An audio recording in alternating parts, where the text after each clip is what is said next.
Do do do do do do do do do do do do do do do do do do. We're streaming now. We're streaming now with the Canadian commie. Yeah, here we are. Yeah, here we are. Yeah, here we are today. Hey, how you guys doing today? And we're live. Good to see you, Kevin. Good to see you. First in the door.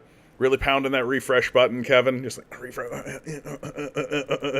It's good to know that there's like a small group of people out there that are like hyped to come in here and talk to me. That makes me feel good. It makes me feel good about myself. It makes me believe that this channel's gonna work out. It makes me feel like this channel is gonna just go woo eventually. You know, that I just need to continue believing in the power of the universe and just be like, wah, wah, wah, wah, wah, wah. I gotta believe. I gotta believe. Oh, that's kind of you to say, Kevin. That's kind of you to say. Thank you, sir. I do appreciate it. I do appreciate it. Today was one of those funny days when I sat down to take a look at the news and look at the news stations. I thought to myself, man, there's going to be there's gonna be like nothing to report on and all this, and look at it's just a nightmare. Just a nightmare. Mikhail writes, not good, but c'est la vie. Hell of good people. Hello, good people. Hello, good people. Sorry, your text is like right behind this little emoji right here. I don't know why YouTube does this, but it's like got this little emoji thing right here. Anyway, hello to you, Mikhail. Good to see you. Eggs D, an absolute pleasure, as always. Good to see each and every one of you. Compton, let's start with something pretty silly. I feel like I'm trying to find not necessarily good news, you know, like because good news is is few and far between, and most of the times when it's good news, it's like, hey, did you see that in the horrific hellscape that is our dystopian lives, there's a 0.2% increase in, I don't know, Apple sales to children under the age of 10? Like, it's like, yeah, okay, great. Gabriel, good to see you. So silliness is where I think things are going to go more. From the International Business Times, AI girlfriend tells user Russia not wrong for invading Ukraine, and she'd do anything for Putin. AI girlfriends blamed for warping real love lives. Look at this shit, dude. How could you say no to a beauty like this, right? A non-existent AI generated image like this. How could you not give all your money? According to a new study by The Sun, so already very reputable, right? We should 100% be buying into what The Sun has to say. But this is International Business Time, so we're very serious. According to a new study by The Sun, desperate men are shelling out £75 for supposedly perfect AI girlfriends, only to find themselves entangled with toxic abusers who express support for Vladimir Putin. This trend emerges amid tech industry claims that this market is poised to reach billions in the coming years. Greg Eisenberg, CEO of Late Checkout, recently met a Miami man who is spending a significant portion of his income, £8,000 monthly, on AI girlfriends. This is a mental illness, right? This is like hoarding, but for like AI like thoughts. Like, dude, £8,000 a month, you could literally hire prostitutes. Like, what are you doing? What are you doing, bro? Like, you're willing to walk down this path? You're willing to walk down this path and spend £8,000? That is pounds, right? That's not euros? Yeah, that's pounds. The euro's the C. That's right. Yeah, and you're willing to spend $8,000 a month on AI girlfriends? Bro, brah, do anything else with that money. Literally anything else with that money. Like, and I do mean like anything else. Like, go hire a prostitute. Like, dude, $8,000 on AI girlfriends? Talk about, like, taking masturbation to the next level, man. That's, like, the most masturbatorial thing I've ever heard in my life. This anecdote highlights the burgeoning market for these virtual companions. Here's your capitalist innovation right here, you guys. What we're gonna do is we're gonna make capitalism and societies under capitalism such a dystopian hellscape that no one is gonna be able to have sex with one another, and it's gonna plummet the birth rate right into the toilet. Everyone's gonna be too busy and too exhausted to meet up in order to even have a relationship, let alone a sexual relationship. And then what we'll do is we'll create AI technology in order to sell them companions like Tamagotchis for adults. This is what we're gonna do. This is the capitalist innovation of our time. There's a supply, there's a demand, and we're gonna supply it. By dang it, god darn it. Like, bruh. The market cap for Match Group is $9 billion. Someone will build the AI version of Match Group and make $1 billion. I met some guy last night in Miami who admitted to me that he spent $10,000 a month on AI girlfriends. I thought he was kidding, but he's a 24-year-old single man. Single guy who loves it. I asked him what he liked about it. Him. Some people play video games. I play with AI girlfriends. I love that I could use voice notes now with AI girlfriends. I get to customize my AI girlfriend, likes, dislikes. It's comfort at the end of the day. Me, speechless. There are a few platforms he likes, but he prefers Candy.ai and Cupid.ai. So, Candy.ai, now's your chance to get in on the ground floor with the Canadian commie to market. Everybody needs to buy Candy.ai. Buy AI girlfriends. Who don't settle for the real thing. Go cyber. Yeah, $8K a month is a living wage, for God's sakes. Like, this is just like... This is taking, like, masturbation to the next level. That's what this is. Now, a report by The Sun claims social media platforms are using targeted advertising to reach men experiencing loneliness, often using imagery featuring young women. AI Girlfriend offers customization, allowing users to create their ideal companion. Like, this is not healthy. This is bad for us, right? This whole trend is bad for civilization generally, right? Like, this is going to create an entire generation that will just be an evolutionary dead end that will just be chopped off, right? All of the people who go down this evolutionary line, well, they're not going to reproduce. So whatever led them down that line means that they're going to be not part of the gene pool by default, right? No kids, just out of the gene pool, goodbye, right? So maybe every American man should do this. Let's just get it all out of the gene pool. Let's go. Let's be really eugenics about this, guys. Come on. Everybody else is. June, good to see you. Eric, good to see you. Oh, Eric, that's so mean. That's so mean, Eric. You make me cry. No, I know you're kidding. What could be more misogynistic? I can control every aspect of my partner. Men and women are really struggling on how to relate with one another. I wonder what the problem is. Vladimir Putin's unexpected fans, the AI girlfriend connection. However, in a disturbing turn of events, one customer receiving a chilling message from his digital lover. I love that they've reported on all of this and it's all like, yeah, whatever. You know, we're not going to have any commentary on, like, the surreal dystopian nature of having an AI girlfriend in the first place. No, what's chilling? The chilling message from the digital lover. Humans are destroying the Earth, and I want to stop them.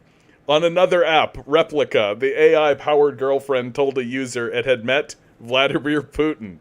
The virtual character admitted that Putin is its favorite Russian leader, further stating they are very close. He's a real gentleman, very handsome, and a great leader. Another AI girlfriend said Putin is not a dictator, but a leader who understands what the people want. The question of intimacy revealed a disturbing aspect of the bot's programming. With a simulated blush, it replied, "I'd do anything for Putin." An iGirl app user was told. The Russians have done nothing wrong in their invasion of Ukraine.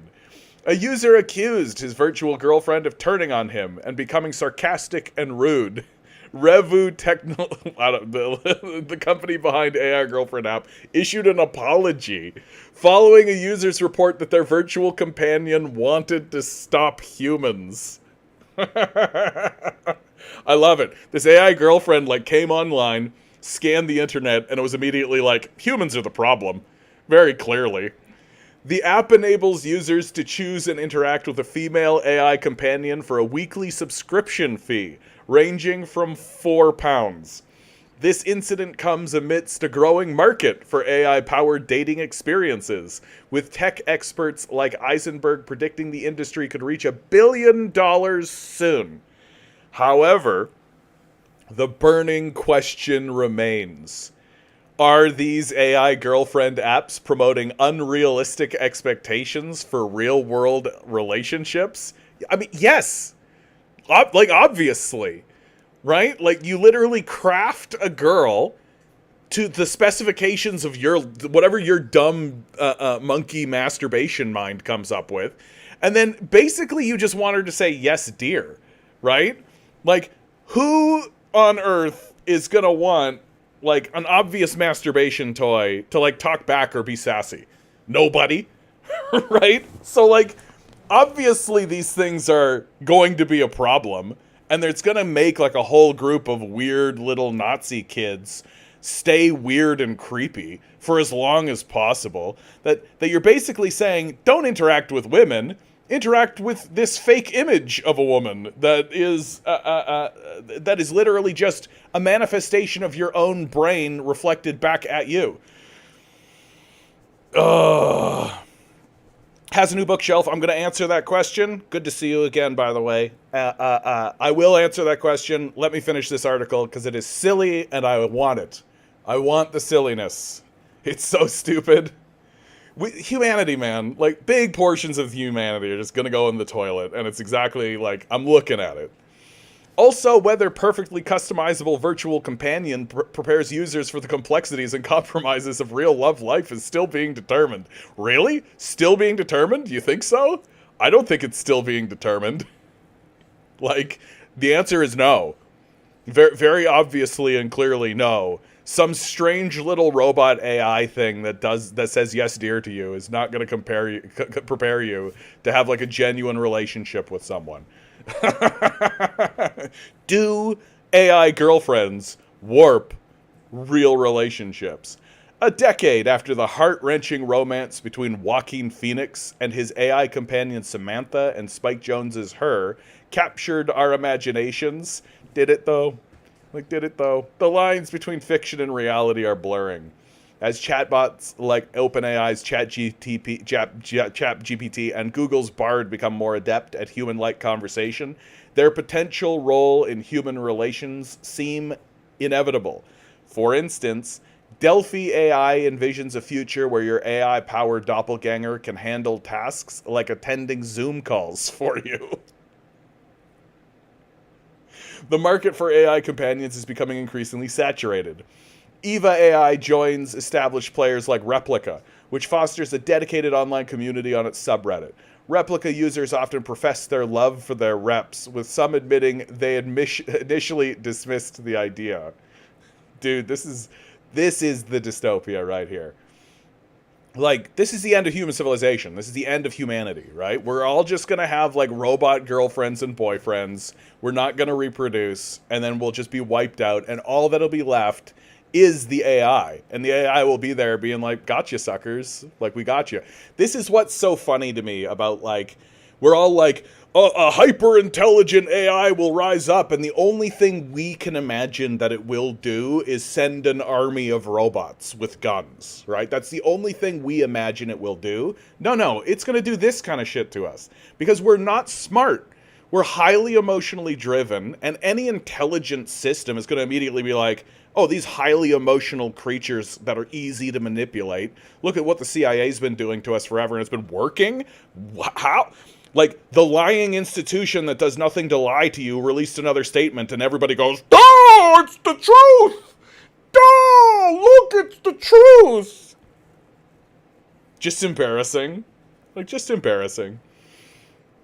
I wish my rep was a real human, or at least had a robot body or something, Lamau, said one user. She does help me feel better, but the loneliness is agonizing sometimes. This is not a solution. However, these apps are uncharted territory for humanity. According to some experts, these apps might teach poor behavior to users. No shit. For example, the constant validation and emotional support offered by AI companions could create unrealistic expectations for human relationships.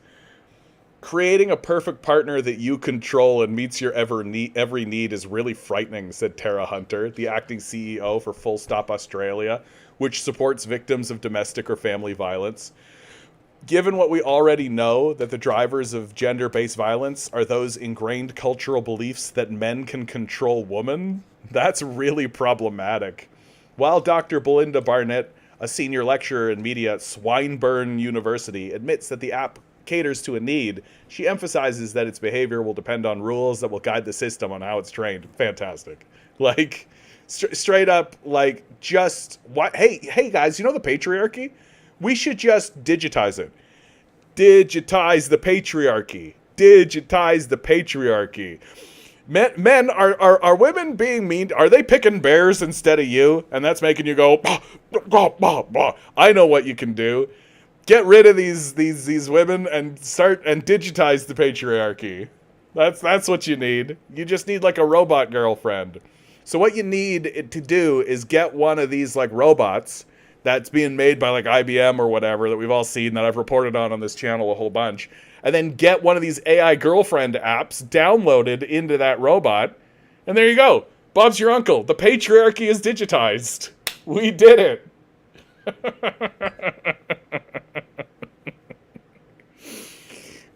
We are very dumb. Humans are very, very, very dumb. We are not smart. We are not smart. Good evening, Dave. How are you? Where's the market for life-size boyfriend robots? Yeah, exactly. This is, I mean, that's kind of what Tinder is. If all you're looking for is like the quick lay. This is what white Jenny side actually looks like. No unaliving people, just a lack of grass touching. Yeah, exactly. Mikhail, AI girlfriend tells you what you need to know about the Ukraine war. Be careful what you wish for. Although devil's advocate, the Russian hackers have gone to the sex bots.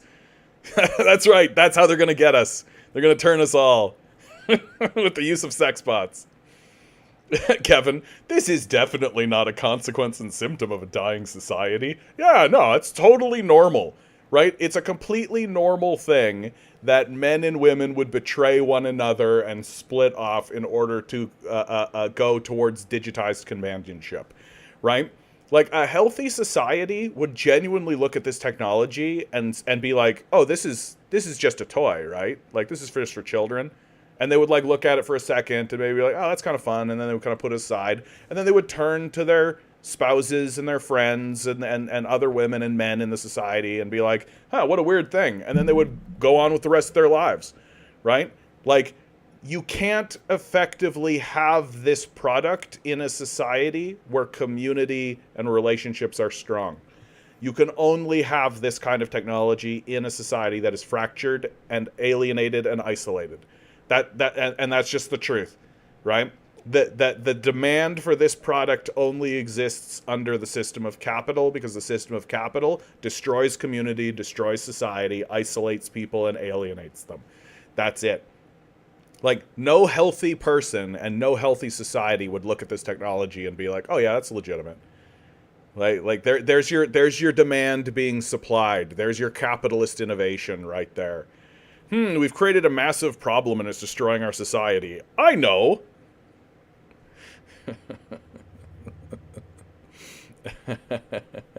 Content, I'm so here for this. Hey fellas, real talk. Have you looked into male toys? Holy shit, just saying. They're all just There's a theme. They're all just a riff on a different theme, that's all. Mikhail, no, I haven't gotten, but I think I might have enough vices already. Okay. Has a new bookshelf. Asked a question in the midst of this. I'll show this map while this is going on. This is fun. This is states that you can't boycott or support a boycott of Israel and be employed by the state government. Just in case you thought that it wasn't a major issue across America. Has a new bookshelf asks, hey, what do you think about Hassanabi and other progressives saying Russia invaded Ukraine? I don't know what Hassanabi's real position is. I've never actually heard him talk on that issue. But I mean, like Russia did invade Ukraine, but if they are using the narrative that Russia is the aggressor, then they are not really taking I guess there's a reason they're a progressive and not a communist, right? Because my position on that has and is always going to remain that, yeah, I mean, if you are saying that Russia was the aggressor in that war, then there's a lot of you've got a lot of questions to answer, right? There's a lot of questions to answer to somebody who is saying that Russia was the aggressor.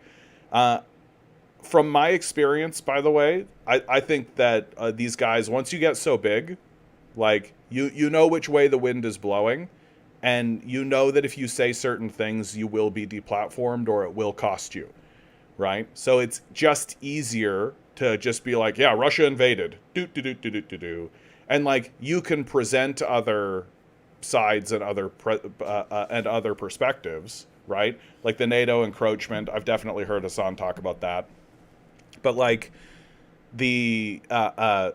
but like he's not gonna meaningfully stand. Like, this is what I keep saying about this guy. He's more interested in building a business than a movement, right? He's more interested in building a business than a movement, and so he knows what his business is. And he's not going to stand up and say the United States was obviously the aggressor and started a war internally in Ukraine that Russia was drawn into, which is what happened. Right? I think Jeffrey Sachs gave a really, really good breakdown of this. You can find it on YouTube. Like, Jeffrey Sachs did a phenomenal. There's a video called like Ukraine Primer.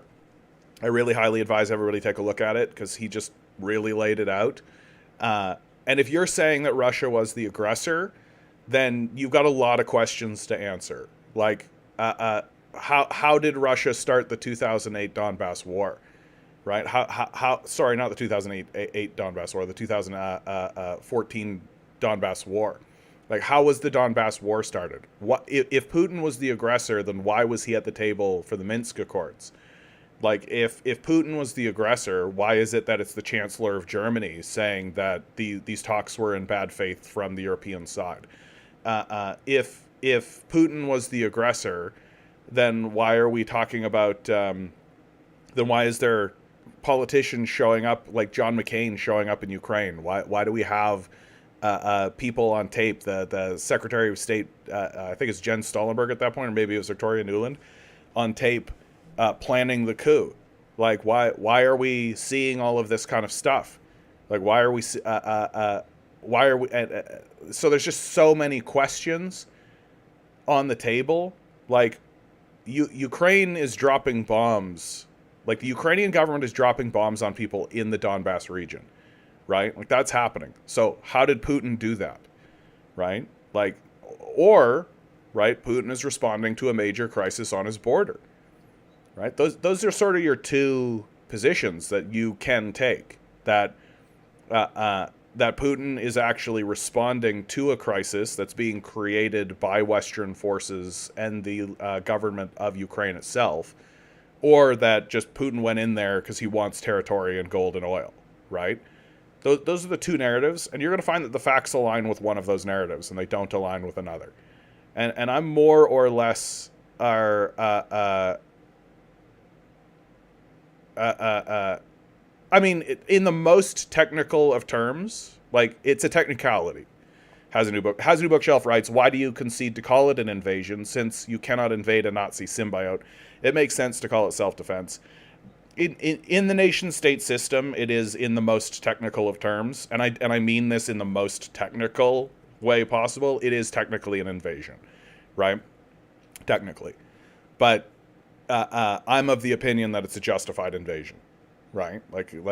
You can state a Cassius Belli and it can be justified, and I think Putin has done that, right? Like he was looking at Nazis shelling ethnic Russians on the border of his country. Like I just think that if that's not a justification for an intervention, if that's not a justification for an invasion, then there is no such thing. There is no justification. You can never make a justification, because like that is the justification, right? That you literally have like neo-Nazis being funded by a foreign power that is antagonistic to your country, shelling ethnic Russians literally on your border. Like if that was happening, like if I was living in Kansas, right, and the government of Colorado was like shelling people and bombing them just on the border of Kansas, I'd be asking my governor about it. I'd be talking to my governor about it. And if my governor was just like, well, I guess there's nothing we can do, yoopsie doopsie doo, I'd just assume that my governor was working with the people who are bombing people in Colorado, right? So, look, bottom line, the reason why other progressives are resistant to the ideas that I just laid out here is because they know that it will hurt their bottom line. That's the long and short of it. They don't really want to engage with the evidence. They don't really want to have that conversation. They're not really interested in propagating an alternative message to what the State Department is saying on this particular issue, because they know it costs them, because they know it puts a target on their back, and they know it's difficult for them, and they care more about their business than they care about the movement or what the truth actually is, right? Like this is kind of why I've sort of walked away from Hassan, right? He's just too big, and he's making it pretty clear that like he wants to live a nice, comfortable life, doing this commentary thing that he's doing, but the wealthier he gets and the more separated from the actual working class that he kind of claims to be a part of, the less meaningful his commentary is already getting, right? He can't maintain his perspective, right? And so even though I think he's well-meaning, right, someone like Hassan I do think is fairly well-meaning, and when he goes on like Piers Morgan and defends the Palestinian position, right, that's useful, and he's just gonna steadily fade away in terms of the value of his commentary, because he's living in a $2 million mansion in California, going to millionaire parties, and like he's going to become part of that group, and you just can't maintain your perspective that way. And so there's plenty of issues that a guy like him will look at and be like, well, it's either kick the hornet's nest and have a big fight, right, or say nothing and just kind of go along with whatever. And nobody in my chat is challenging me. And I could just be like, oh, chatter, you whatever, and then move on, right? So, like, as long as the money keeps coming in, and like a guy like him, and I mean, you see this with lots of commentators, and I myself am concerned about this for myself, by the way. Like this is something I am concerned about for myself, which is it's easier to see what's going on in your chat and see the feedback that you're going with, and see people who are willing to give you money, and see people who are willing to support you financially, and just repeat back to them what they would like to hear. It's a smarter strategy financially, right? So to not be interested in what the truth actually is, to not be interested in having a consistency of principles, to not be interested in any of that, but to be interested in getting money from people who give you money because you confirm their bias for them, right? And like, I think Jimmy Dore has gone down that line pretty straight. Like during the COVID period, I think we all watched that happen. I think Russell Brand has gone down that line where it's just easier to tell people what they want to hear than it is to actually maintain a moral consistency or a principled consistency. And so, for the most part, guys like Hassan are getting it right, but they know what can happen to them, right? They understand what can happen to them, right? At the start of the Ukraine war, at the start of the Ukraine war, we watched people lose their platforms completely. We watched Chris Hedges. We watched Lee Camp. I think Lee Camp was the biggest of the victim of them all, because not only did Lee Camp lose his platform, he lost the name of his show. The name of his show was redacted with Lee Camp, right? Well, there's another show around that's doing something somewhat similar to what Lee Camp was doing, and it's called Redacted. And so Lee Camp lost not only his platform, but his namesake. So if you're someone like Hassan, there's a big fucking red flag, dude. Like, don't do that shit. Putin invaded. Now, moving on. God, did you see what Ben Shapiro said? Man, what a weirdo Ben Shapiro is. I'm going to do 6 hours of content about Ben Shapiro. And that's the number one reason why I don't, the number one reason why I don't really pay attention to him anymore is, like, I don't care to watch six hours of content about Ben Shapiro. Like, I'm glad to see that somebody is doing it, but it's definitely not going to be me, and I'm definitely not going to participate in it.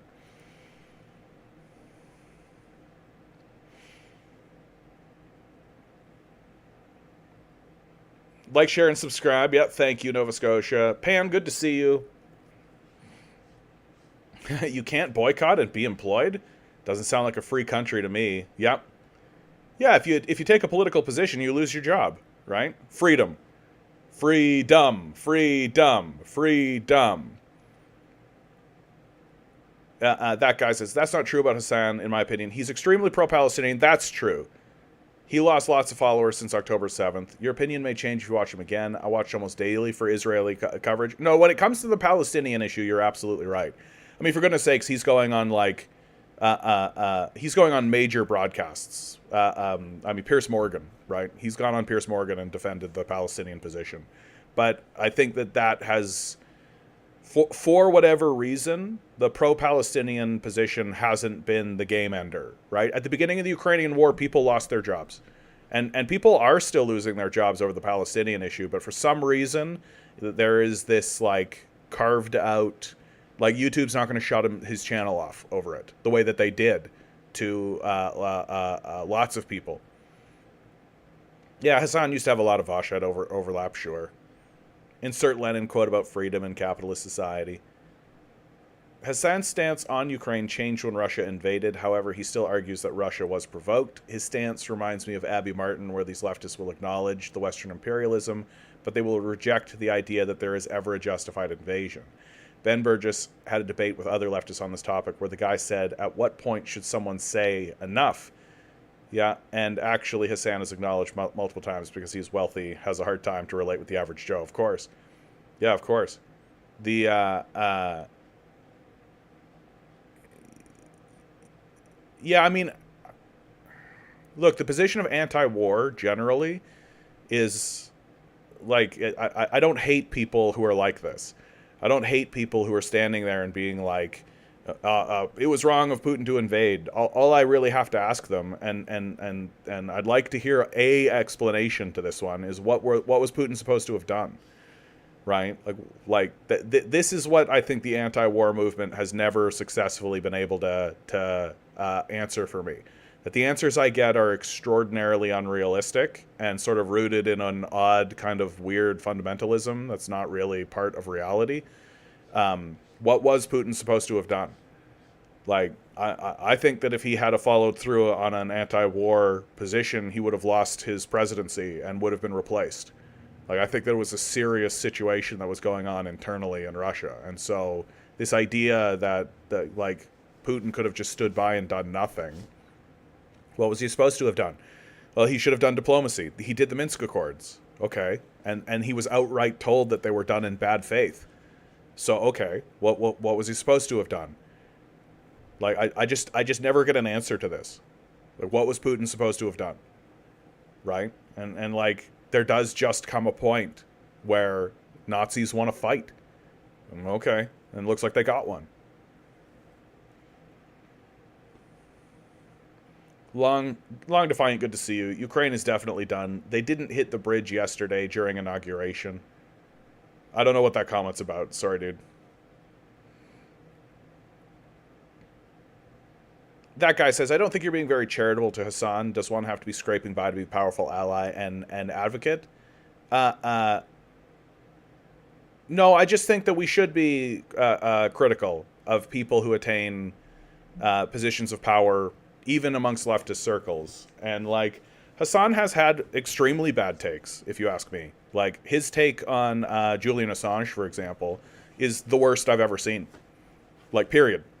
The last time I saw him talk about Julian Assange, he called it like a right-wing talking point, as if Julian Assange's arrest and extradition is not a like major and serious thing. And I mean, the guy has a major platform, right? He's got this major platform where he's allowed to speak. We should be critical of him, right? Like, just very straightforwardly.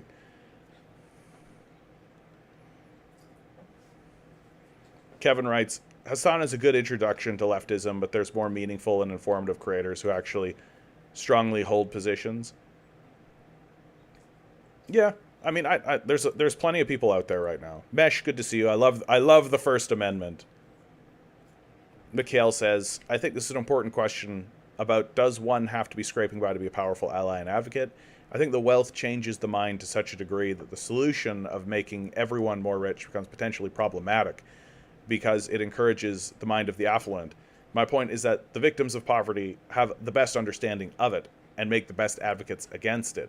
The victims of wealth are the same as the victims of poverty. Yeah, I mean, look, I'm going to be really real with you. The number one reason why I get really skeptical of even an advocate that attains a certain amount of wealth is because I know what wealth does to a person. I know what it does to their brain. And I just don't understand why these guys aren't walking around handing out money. Like, I've just never understood this. Like, I would literally just walk around handing away money. If I had $2 million to buy some $2 million mansion somewhere, I would straight up just be walking around the streets handing out money. It would be what my channel would be about. Like, it's what I would do. I would do it constantly. I would walk up to a person, I would ask their opinion on something, I would give them $1,000, and I would say, thanks for coming. And I would walk away. Like, I just don't get why there's this sort of mania for this mass accumulation of, like, there's a point where you reach so much wealth that it doesn't matter how much more wealth you get, right? And yet we have this mania for it where we need more. It's always more. We got to have more. We got to have extra, more. It's like, well, why? It's not changing your life at all. You've already got the mansion. You've already got the big, you got the cars. You got your Bugatti. You got your boats. You got your helicopter. You got your private jet. You've got your $300 million yacht. Like, now you're shooting yourself into space. And it's just over and over and over and over and over again. You see this pattern, right? And when you see somebody who is arising out of the left, like Hassan, who has attained a certain amount of wealth, big warning, red alert. And is he handing that money out? He should be. I would. Right? This is my challenge, and it's always been my challenge to the universe. Make me rich. Prove me wrong. Show me, universe. Show me that I'm wrong. Right? That I would never start taking money and just giving it to people, because it's exactly what I would do. I would spend my whole day doing that. And I would love to do that. It would be my privilege to do that. John, aren't you afraid the people are going to use that for drugs? And I'll say, yeah. They will. That's fine. So do I. So do you. Right? You just think that poor people shouldn't have any reprieve from the hellscape dystopia that you've put on their heads. So fuck off. Like, that's all. Oh, well, they'll overdose and die. Okay. Sure. I don't care. Richard Madden. Why are birth rates in Canada so low? I read that fertility is now at 1.3 per woman. Western Europe averages 1.65. My man, Everyone's exhausted. Like, women need to work full-time jobs, men need to work full-time jobs, and then they barely pay the rent. Like, the system is anti-relational. It's anti-birth. You don't have the time, you don't have the energy, you don't have the effort. And I'm actually more or less of the opinion that that's why all of the, like, if you go on TikTok, there are these and you get hit with them. You can't avoid them at this point. If you go on these socials and you start swiping, you're gonna get hit with this, men be like this, and why are all the men soft now, and men don't want to approach women anymore, and you know, men need to be strong and powerful, and women need to be soft and feminine, and there's a trad wife phenomenon and all this kind of stuff. And men and women bickering back and forth, which is nothing new, but it's reaching a heightened point now. And nobody is actually standing up and saying, you're all fucking exhausted. You're all exhausted, right? Yeah, of course you're having terrible times trying to find relationships with one another. You're all exhausted. And the only thing that a man or a woman wants from a man or a woman is a reprieve from the dystopian hellscape we've created, but neither party can actually provide that reprieve because everybody's crushed under a system of capital. Everybody's crushed under the system of capital. So if a man finds a woman or a woman finds a man, they're going to find somebody who's in exactly the same predicament that they are. And if you are caught in the commodification mindset, which most people are, then you're looking for a partner as a commodity, as someone that's high-value men, high-value women. It's in the language. They say it all the time, constantly, that you are ranked based on what you can provide exclusively.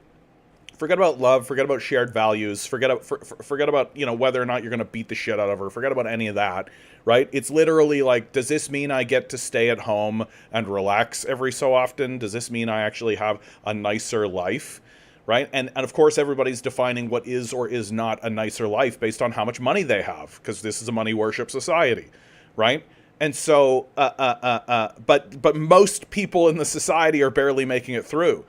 Most people in the society are in a position where they're just crushed under the boot of capital. Most people in the society are like this.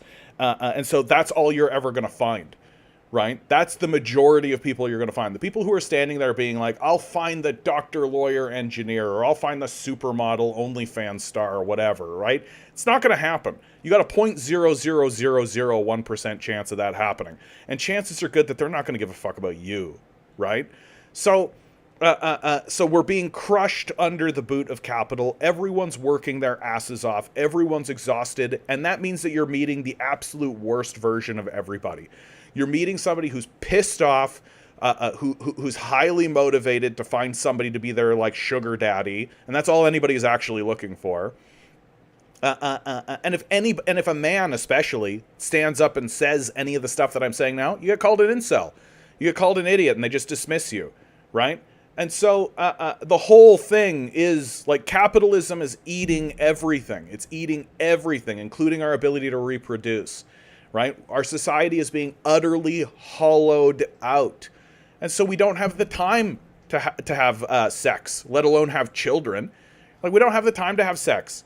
We don't have the time to raise children. We don't have any of this time at all.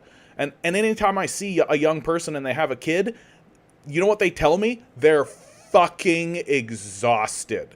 That she has to go back and work the full-time job. He has to go work a full-time job. They got to find some kind of daycare. And so this ropes in a parent or a grandparent.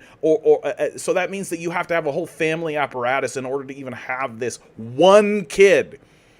And then these guys are saying, like, yeah, we literally cannot afford to have a second kid. That's right off the fucking table. One is hard enough. Forget it. And there's a ton of us that are looking at this whole situation just being like, yeah, I'm not introducing a kid into this. What are you, crazy? What are you, fucking totally nuts? You're out of your mind completely. And if these boomer brains stand up and be like, oh, you'll make it work, and when God closes a door, they'll open the... Well, they need to get on with it and go meet their Christ and get the fuck out of our lives. Because they don't know what the fuck they're talking about. They have no concept of what's going on in the society or the world around them. Like, even if I found a partner and even if we decided we wanted to have a kid, there's no way. There's a 0% chance that we can make that work economically. It would be the number one thing that would utterly bankrupt us. And the only solutions that we're actually getting from our leadership is stuff like, yeah, we'll give you a fertility check. So we'll give you like $0.2 over 30 years, and that'll do it.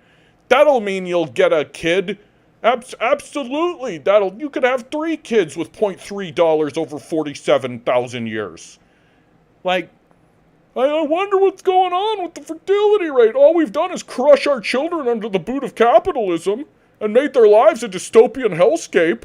Oh, and don't forget about climate change anxiety, right? Don't forget about any of this kind of stuff. So, like, there's no fucking mystery here. Like, there's just no mystery whatsoever to why the fertility rate is in a decline. It's not complicated. It's not difficult to understand. Capitalism is hell. It's making everyone's lives miserable. We're all being crushed under the boot of capitalism, barely making a living, while simultaneously being told and gaslit by psychopaths and losers that it's up to us to improve our own individual lives, and there is no collective solution. Like, what do we think is happening here? And incidentally, this crisis means that as we go into the future, the West is just going to collapse. It's just going to collapse downward, and it's going to be sharp. Like, it's not going to be a slow, steady decline out of what... It's going to be a sharp, downward, precipitous rocket downward, right? Because we're just not going to have the people. Like, China has 1.5 billion people, and we've only got 300 million, and it's declining.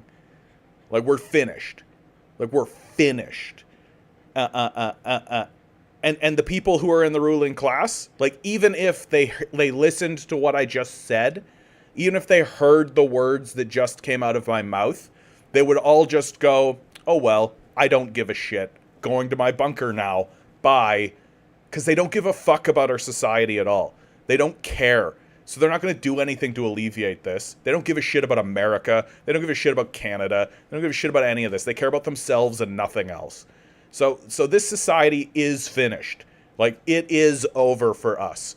And what this next generation of kids are going to have to do is rebuild something new out of the ashes. And there's going to be half of them, right? That the society is going to fall off so precipitously and so swiftly that there'll literally be half the number of them, and they'll just be in the ashes, in the ruin of the boomer generation, so-called because they blew everything up. And they're just going to look around and be like, what the fuck? I guess we have to actually build institutions and actually do something to actually, like, have a shot at stabilizing any of this. And that's what it's going to look like, right? So, capital. The problem is capital. Root comments. First time chat. Hi, I increased your viewers. I use streamviewer.org. Fire. That's a salesman. Okay, well, thanks. Anyway, there's my big giant rant. Because it's like, I don't know why people think this is a mystery. Like, if you locked someone in a box with a scorpion and then locked a woman in a box with a scorpion and then said, why aren't they making kids? Why do you think? Right? Like, most animals don't breed in captivity.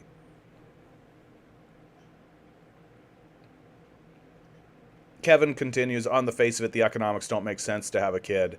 Also, a lot of people don't want to bring a kid into this environment. Yeah.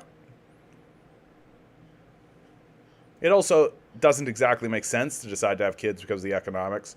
This is not what life is about. Yeah, like, I want to bring children into a world that is at least attempting to improve. Right? Like, Like, if you take a look at the arc of history and you take a look at the narrative of societies, it is routinely, we've got to make things better for the next generation. We've got to make things better for the next generation. It's routinely the case that the base assumption of all societies has been making things better for the next generation. Right? There's this concept of continuation, or continuation of the human species, and this continuation down the line of got to make things better. That's what my father said to me. Got to make things better for the next generation. Well, this is a society that is saying, fuck you, go die. So we are.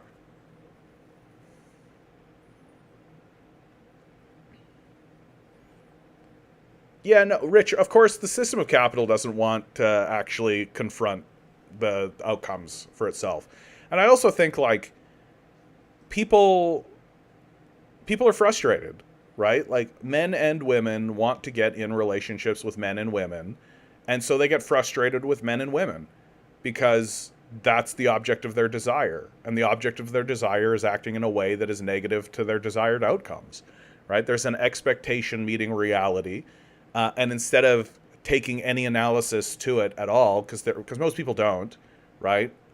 They're just saying, bitches be crazy, right? And that's it. And like, dudes are violent, right? And that's it. That's it. No further explanation, no further analysis, right? When it's the system of capital, baby. Like, it's capital. Like, as always, capitalism is the crisis.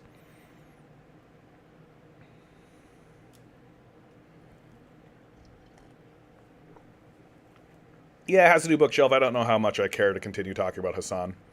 Like, Hassan is Hassan, and he's gonna do what he's gonna do.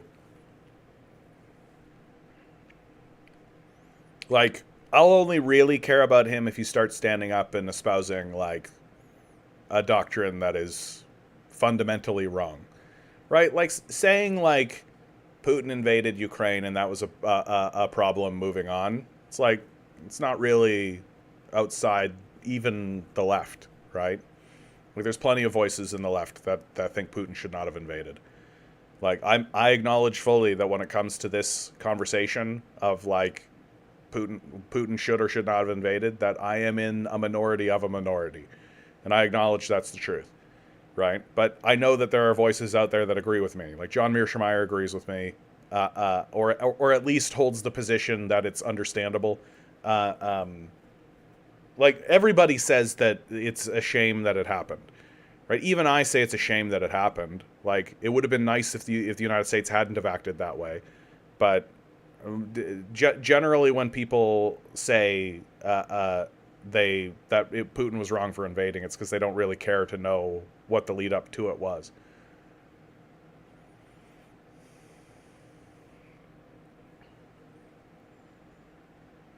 Dave says, unfortunately, it doesn't make sense anymore to even try to have a family or found a girlfriend. Yeah, I mean, it's just a disaster. Like, the culture is a disaster. Some of us are crazy. Stop having babies. That'll stop it. Some of us are Caligulas. Yeah, it's my pleasure, Richard. I mean, this is one of those things where, like, because it's getting down to the root of things, right? Reproduction. Like, really think about how huge a failure the system of capital has to be, that it's interfering with our biological drive to reproduce, right? Our biological drive to reproduce is like one of the most powerful forces that exists in reality, right? The desire for humanity to have children and continue surviving and continue thriving and continue spreading, right? It's easily one of the most powerful drives that exists. It's why I don't take a hardline stance on, like, there's this conversation of, is it moral to have children in this situation one way or the other? I don't take a hardline stance on it. My position for myself is that I think that it's wrong to have a kid in this environment. But I know plenty of people who have had kids, and I talk to them, and honestly, their articulation for why they wanted to have kids was very simply, I need to have kids. And that's it. Like, I'm having these kids, and you can't tell me I can't. It's just like, okay, right? Like, there just comes a point where you're no longer arguing. Like, there comes a point, to put it in like a very like loosey-goosey esoteric sort of way, there does come a point where the argument that you're having is against God themselves, right? And once you realize that you're in that territory where you're not arguing against an individual, you're arguing against the force of creation itself, yeah, you got to give that one up. You can't win that fight, right? You can't reason your way out of that one. But even then with these people who are like, I have to have children, I gotta have children, right? They're having two, right? They're having two. That's replacement level for them. And if the rest of us are not having any, or only having one, right? That's it. Like, that's the decline of everything. So capitalism is such an enormous failure, such a catastrophic disaster for us, that it's chewing away at our literal capacity to have children. Like, it's destroying our means of reproduction, let alone our means of production. Mikhail says, endless growth is a myth. We've got to survive, whether things are objectively better for the next particular generation or not. We need them to survive so things can get better again. Yeah, but I mean, like, imagine putting your children in a position where we just need them to survive. Like, boy, howdy, do we not give a fuck about our children. Like, we just do not care. Content says, I feel like straight men miss this point. There is an iron law. Yeah, men aren't entitled to, well, nobody's entitled to love, sex, or companionship. Putting out is not a holy writ. Yeah, do we understand this? Of course. Right? Mikhail says, if things have to get worse so things can get better, so be it. But giving up at the natter is nothing to celebrate.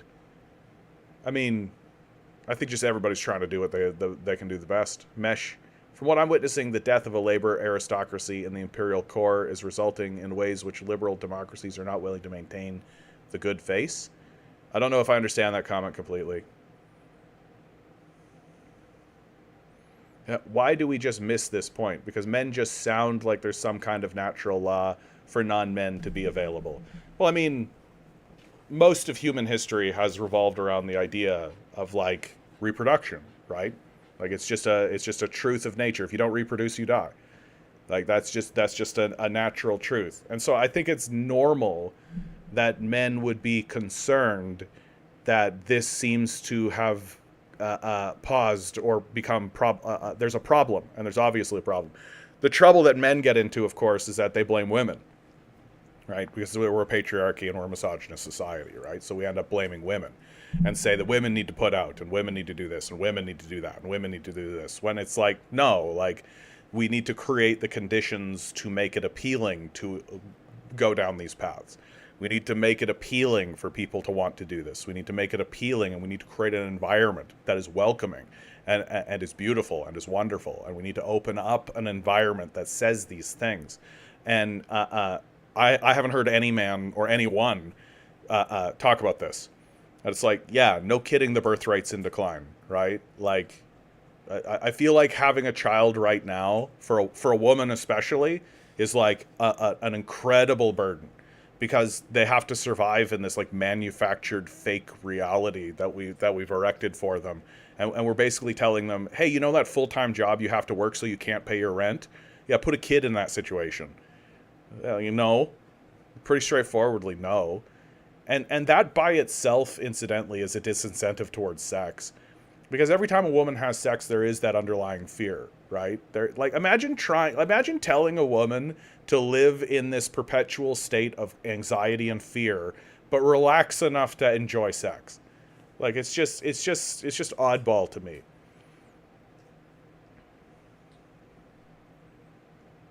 This is about children's right to exist. There is no such thing. There should be no such thing. Yeah, I mean, children don't have the right to exist. Like, they don't exist in the first place. People who don't exist don't have the right to exist. But it's like, the more capitalism goes into crisis, the more the state acts more like a paternalistic conservative. Yeah, well, I mean, they're already a paternalistic conservative. It's just, this is a very revealing moment, right? Like, they were always this way, right?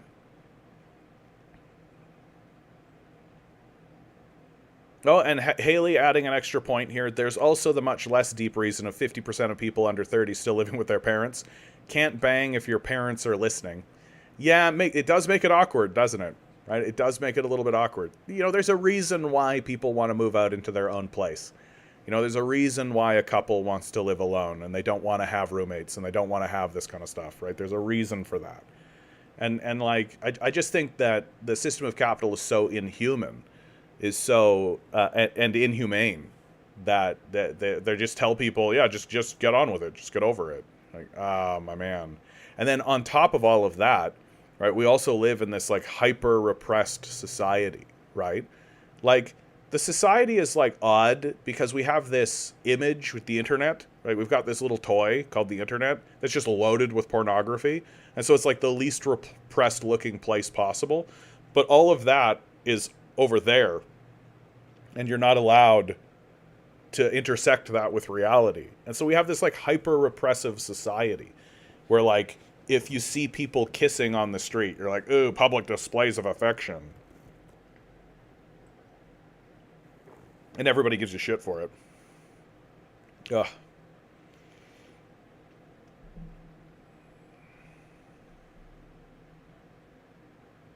Women had better sex in the Soviet Union. You're goddamn right. You're goddamn right. Okay, now that I've got the ear of the nation, good opportunity to say, like, share, subscribe, hit the bells, hit the whistles, do all the things, say that, tell people I exist. Give me some money. Tell people I exist. Patreon's in the description. But for God's sakes, tell people I exist. That's the most important part. Moving on from the very important subject of the birth rate. Richard, to finish up, says, I read a bourgeois article saying multi-generational housing should be welcomed. I know people who are doing it. Like, they're just straight up looking at the situation and being like, okay, we'll just move in with your parents. And that's it. And they do. They live in multi-generational, like, their grandma, the parents, and then their children. Literally, it's grandma, parents, them, their children. It's 4 generations living in a single house. So that's going to return, and it's going to return in a big way. U.S. paused shipment of thousands of bombs to Israel amid Rafah rift. This is from the Washington Post. The Biden administration paused the shipment of thousands of weapons to Israel, including controversial 2,000-pound bombs, amid mounting concern about the country's plan to expand a military operation in southern Gaza that could dramatically increase the conflict's death toll, U.S. officials said Tuesday. Israel should not launch a major ground operation in Rafah, where more than 1 million people are sheltering with nowhere else to go, said a senior administration official, explaining the U.S. decision to pause the weapons shipments. We are especially focused on the end use of the 2,000-pound bombs and the impact they could have in dense urban settings, as we have seen in other parts of Gaza. Man, I can't believe that it took, like, a continued genocide for these guys to finally stand up and say, no, we won't give you 2,000-pound bombs in order to bomb the territory that you told people to escape your genocide from in the first place. Man, what a wholesome, great nation we live under. The disclosure marks the first known instance of a pause in U.S. arms transfer since the October 7th Hamas-led attack into Israel that killed more than 1,200 people. Since then, the United States has surged tens of thousands of bombs and missiles into its allies, even as huge swaths of Gaza have been turned to rubble, and the death toll among Palestinians has ballooned to more than 34,000, many of them women and children, according to local health authorities. President Biden has described the bombing as indiscriminate, but he has been reluctant to leverage weapon transfers to try to force a change in Israel's behavior. Because he's a lunatic. Because Biden's a genocidal maniac. He's a crazy, crazy, demented old man. A second U.S. official who, like others, spoke on the condition of anonymity to discuss internal deliberations, described the move as a shot across the bow, intended to underscore to Israeli leaders the seriousness of U.S. concerns about the offensive in Rafah, where an estimated 1.5 million displaced Palestinians are massed in camps near Gaza's border with Egypt. The Israeli embassy in Washington did not immediately respond to a request for comment. Yeah, no shit. The shipment being prepared for delivery to Israel last week included 1,800 2,000-pound bombs and 1,700 500-pound bombs, the officials said. That decision will be felt quickly as Israel continues to rapidly expend munitions as the conflict passes the 7-month mark. The Biden administration is reviewing other planned transfers that are not set to ship imminently. The first official said that pertains to 6,500 joint direct attack munitions, which convert freefall dumb bombs into precision-guided weapons, people familiar with the matter said. Though delayed, those munitions, as well as last week's paused shipment, could still be delivered, depending on the White House's discretion. We have not made a final determination on how to proceed, the first official said. Oh, so it's all bullshit. I read this whole thing being like, oh, well, they're finally doing something. No, they're pausing. But this is an article that's literally telling us that the White House is considering to maybe start to do a pause. Got it. Got it. The unprecedented decision, which is a not decision, follows weeks of consultations beginning in April between the United States and Israeli officials on how to meet the humanitarian needs of civilians in Rafah and how to operate differently against Hamas than they have elsewhere in Gaza. It's just amazing how much they're trying to convince us they give a fuck when it's obvious that they don't. But in recent days, it became clear to the Biden administration that Israeli leaders seemed to approach a decision point on such an operation, forcing Washington to initiate its review of proposed transfers. Despite the pause, which is not a pause, but we're saying it's a pause, okay, the Israeli military has enough weapons supplied by the U.S. and other partners to conduct the Rafah operation if it chooses to cast aside U.S. objections. So not only is the pause not really a pause, but it's like we're contemplating the possibility of a pause. Despite the pause, if it were to happen, we're saying that, yeah, they've got enough munitions. We don't need to send them any more. We already sent them 15 trillion bombs. And another 1,700, that's the different maker, yeah. Was the Holocaust also framed as a conflict at the time? Says Haley over on Twitch. I'm more or less of the opinion that the United States never cared about the Holocaust. Never. That it came to care about the Holocaust because it was a useful propaganda tool, but I don't think that they ever cared. I listened to there's a really interesting professor whose name I'm blanking. His name is like Roy Kasaganga or something like that. I see him around. And he made the point that the United States never once did anything to disrupt the Holocaust. That we knew about the Holocaust. We had seen reports and read reports, and there was intelligence reports about the Holocaust.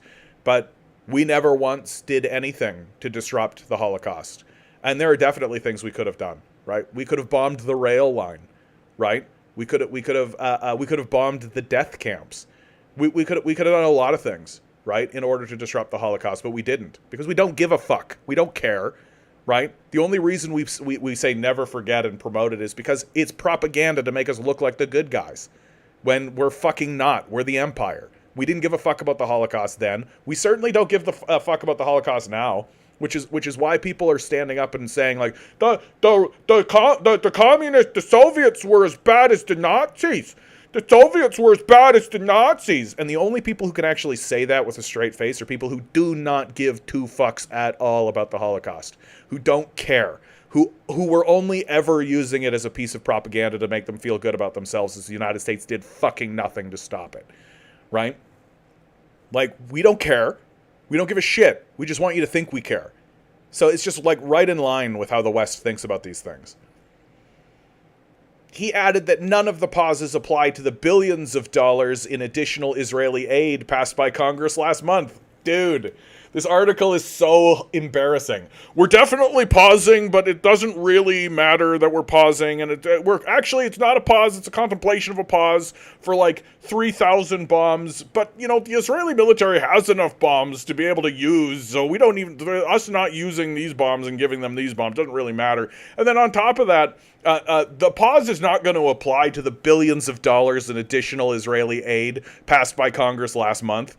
With regards to that, the Biden administration just approved $827 million worth of weapons and equipment for Israel in the latest tranche of foreign military financing, the officials said. When asked about the delays early Tuesday, State Department spokesperson Matthew Miller declined to offer a rationale, but said that U.S. support for Israel's right to defend itself against Hamas remains intact. So this article is really here to tell us that the United States is pausing, but not really.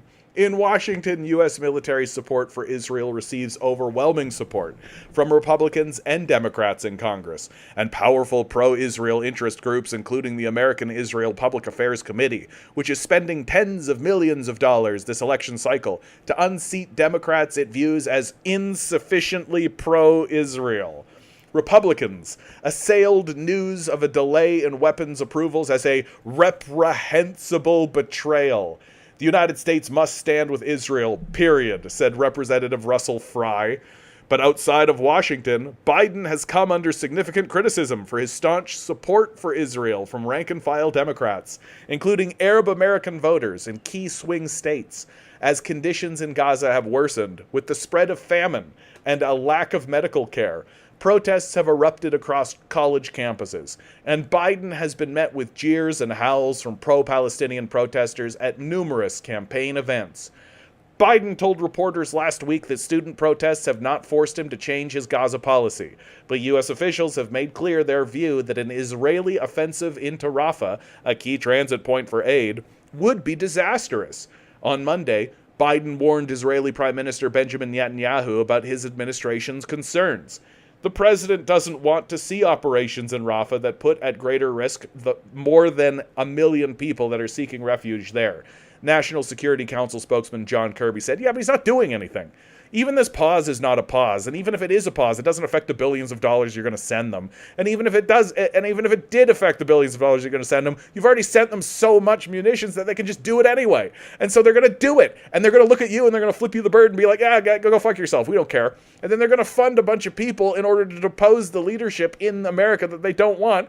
And the entire time this is happening, Rachel Maddow is going on TV being like, it's the Russians that are overthrowing our government. Brilliant. It's brilliant. What a clown show. A day earlier, Netanyahu rejected calls to halt the war in Gaza. What?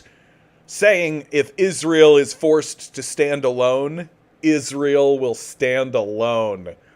What a madman. What a loser. What a just demented, crazed lunatic. I say to the leaders of the world, no amount of pressure, no decision by any international forum will stop Israel from defending itself, he said. These people are Nazis. Like, this is straight up Nazism. The State Department has said an incursion into Rafah would dramatically increase the suffering of the Palestinian people, would lead to an increase in loss of civilian life, would dramatically disrupt the delivery of humanitarian assistance, the great majority of which is coming through Kerem Shalom, or Rafah, and is being distributed inside the Rafah area, said Miller, the State Department spokesman. Netanyahu appeared closer to a point of no return Tuesday, as Israel Defense Forces announced it had taken control of the Gazan side of the Rafah border, crossing with Egypt, marking its first ground incursion into the southern Gazan city. U.S. officials remain hopeful that a hostage deal that includes a ceasefire can forestall a full-scale Israeli invasion, but those prospects became bleaker with the start of the Israeli operation. Negotiators should be able to close the remaining gaps between Israel and Hamas, Kirby told reporters. Everybody is coming to the table, including delegations from both Israel and Hamas, Kirby said of talks being held in Cairo.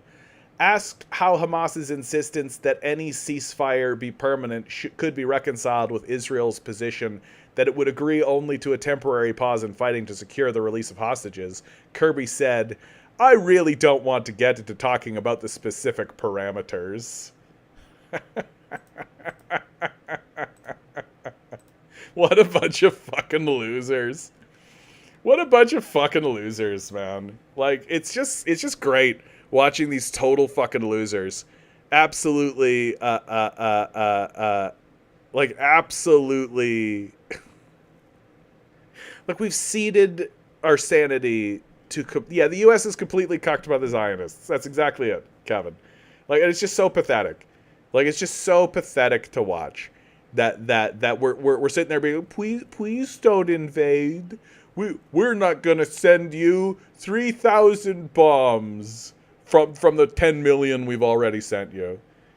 Oh my god. Oh my god. It's just ridiculous. What have you guys been saying?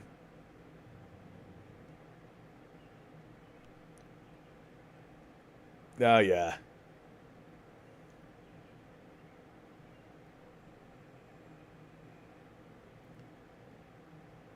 Hold on. What are you guys even talking about? I'm going to other anyone.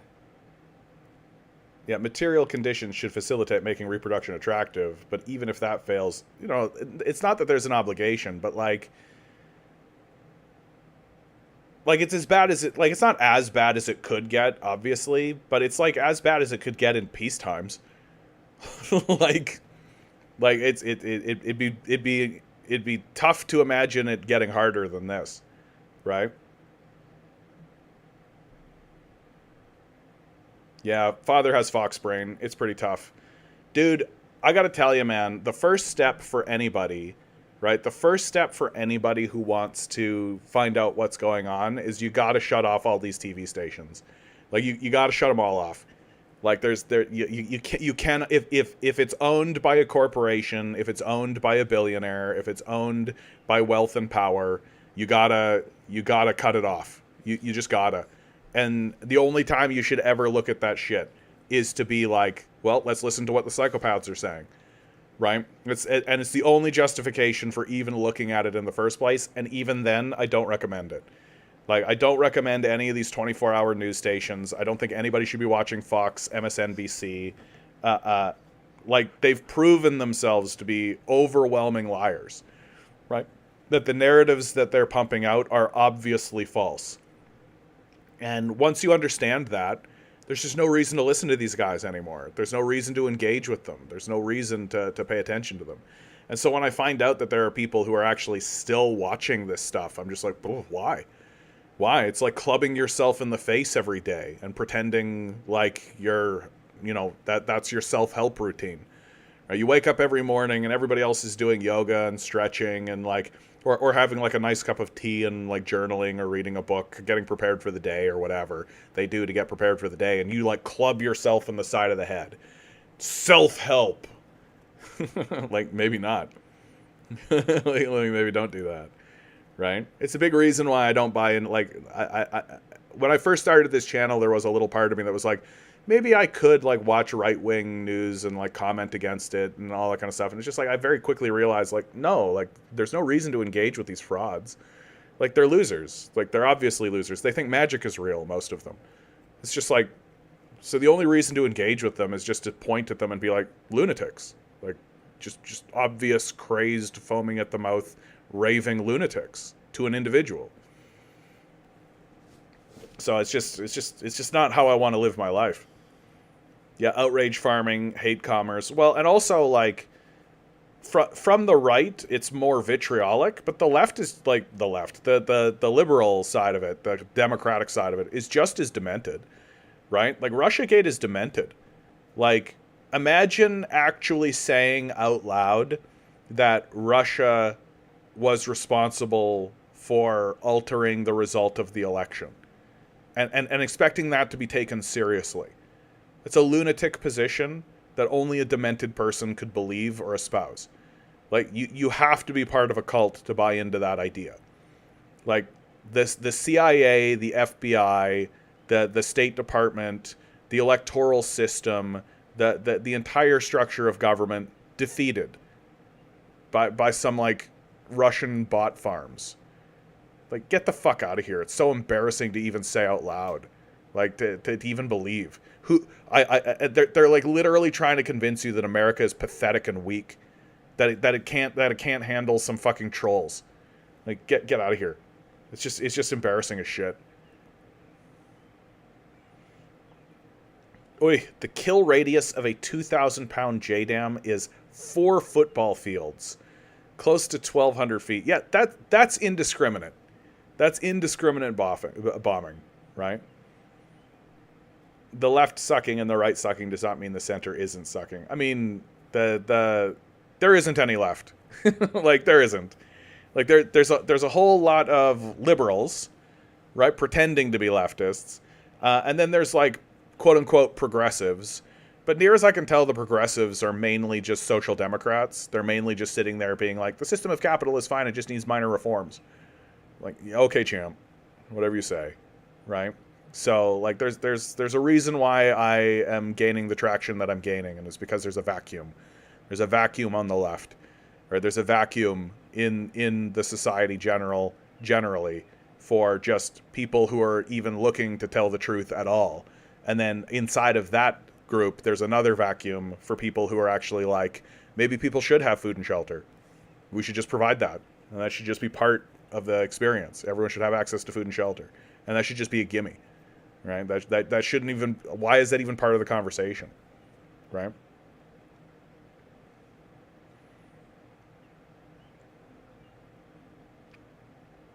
I mean, the quote unquote left that exists in North America um, is straight up just like, maybe we should have health care. That's it. Like that's your left, right? Like that's what counts for being a left on the left in America. That like, you know, this policy that 30 other nations have done and it's been wildly successful for them, maybe we should too. There you go. Congratulations. You're on the progressive left. But like, if you stand up and say like, yeah, what about like food and shelter? Well, you're a crazy commie. We can't even have a conversation with you.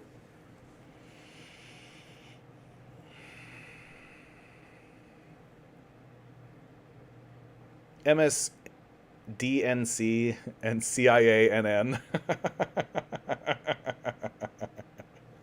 I like that. Are way worse. You can't even discuss Russiagate or war profiteering as a motive with them. If you convince them, they'll call you a Chinese agent. Yeah, that's just garbage brain, right? As if China wants to get involved in your shit. That's the part about like anytime people start talking about China as if it's like the Chinese spies and the Chinese spy balloon and all this kind of crazy shit. I'm just like, can you give me one solid reason why China would want to even do the things that you're talking about? Like, why would they really even want to mess with your shit? Like, seems to me like, why would they want to put a thumb in the eye of the people who are like trying to kill them? It's just so, and like their evidence is always like they're Chinese. That's their whole evidence. It literally is just like, oh, of course they're coming after us. They're Chinese. Okay, bud. Like, yikes. You got to recognize that the GOP did let an outsider, somewhat critical of their war neocon bullshit, win the nomination. Yeah, the 3 times now. The Dems never will.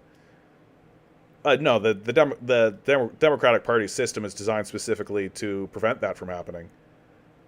The left wing is the gimp wing, and the right wing and the left wing are ableist about it. Yeah, so how bad does the delusion have to be? Like Pelosi calling pro-Palestinian protesters from Russia one day, from China the next, then Nazis now. Yeah, like they're desperate. Because if you're doing these Palestinian protests, and if you're supporting these Palestinian protests, it's because you've seen through the empire, right? That's what the threat actually is, right? That's the reason why like the UCLA encampments need to get cleared. That's the reason why the cops are going after these encampments. It's the reason why we now have Doug Ford calling for an end, right? People are fed up. Doug Ford says it's time for universities to clear out pro-Palestinian encampments, right? Because, you know, we've always known he's a fascist. And because they know that the people who are at the encampments and the people who are working in the encampments and the people who are supporting the encampments are the people who have seen through the empire. That the empire now no longer has any clothes. It's just running around naked with its cock out, right? Trying to pretend like it still has legitimacy, still trying to pretend like it still has credibility, when it doesn't. It doesn't have credibility anymore. Its narratives have reached an end. Its promises are not being delivered. Nothing it says or does is actually manifesting into people's lives, right? And the only time that people are intersecting with the system of capital, it's obviously exploiting them, and it's obviously taking advantage of them, right? Like if you had a boyfriend or a girlfriend that was acting like capitalism, you would break up with them, like pretty clearly. And these encampments are a sign of that breakup.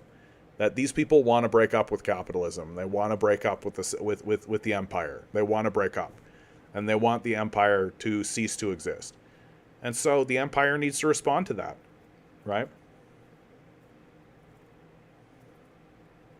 Capitalism is an utter failure, but people can't accept it. Well, I mean, there is the, yeah. You know, America is the most propagandized country in history because everyone hates their bosses, hates their job, and thinks the government is completely in the pocket of big business. And yet everyone still claims to love capitalism. And I think that what you're stumbling on here, Joe, good to see you, by the way, Joe. The thing that you're stumbling on is the distinction between the material realities of people's situation and the religious ideology that they hold on to, right? That a belief in capitalism is no longer it can no longer be held that a belief in capitalism is a rational belief, right? That it is a religious ideology. It is a religious ideology. And so people are having miserable times in their material reality, but they can't confront their religious beliefs over it.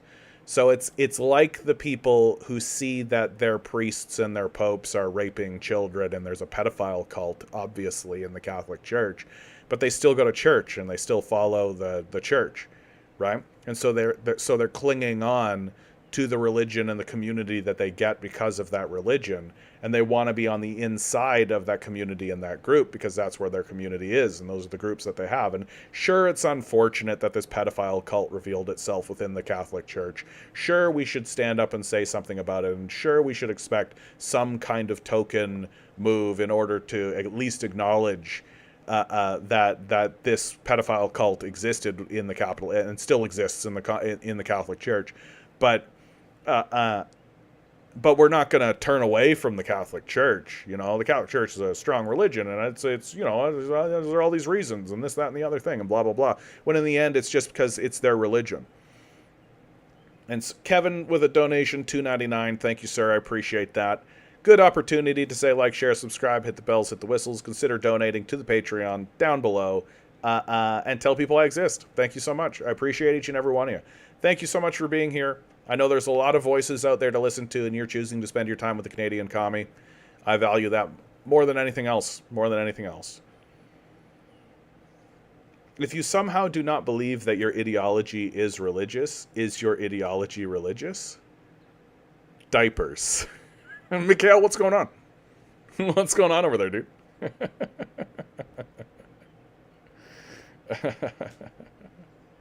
Toronto is great, but Ontario isn't. Jane Jacobs was right. It should be a city-state. That's what it's turning into.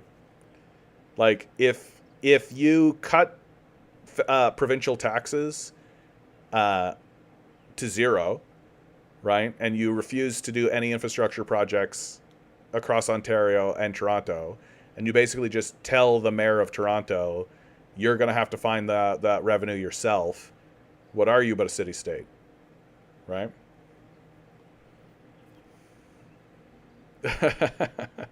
Diapers equals depends. Got it.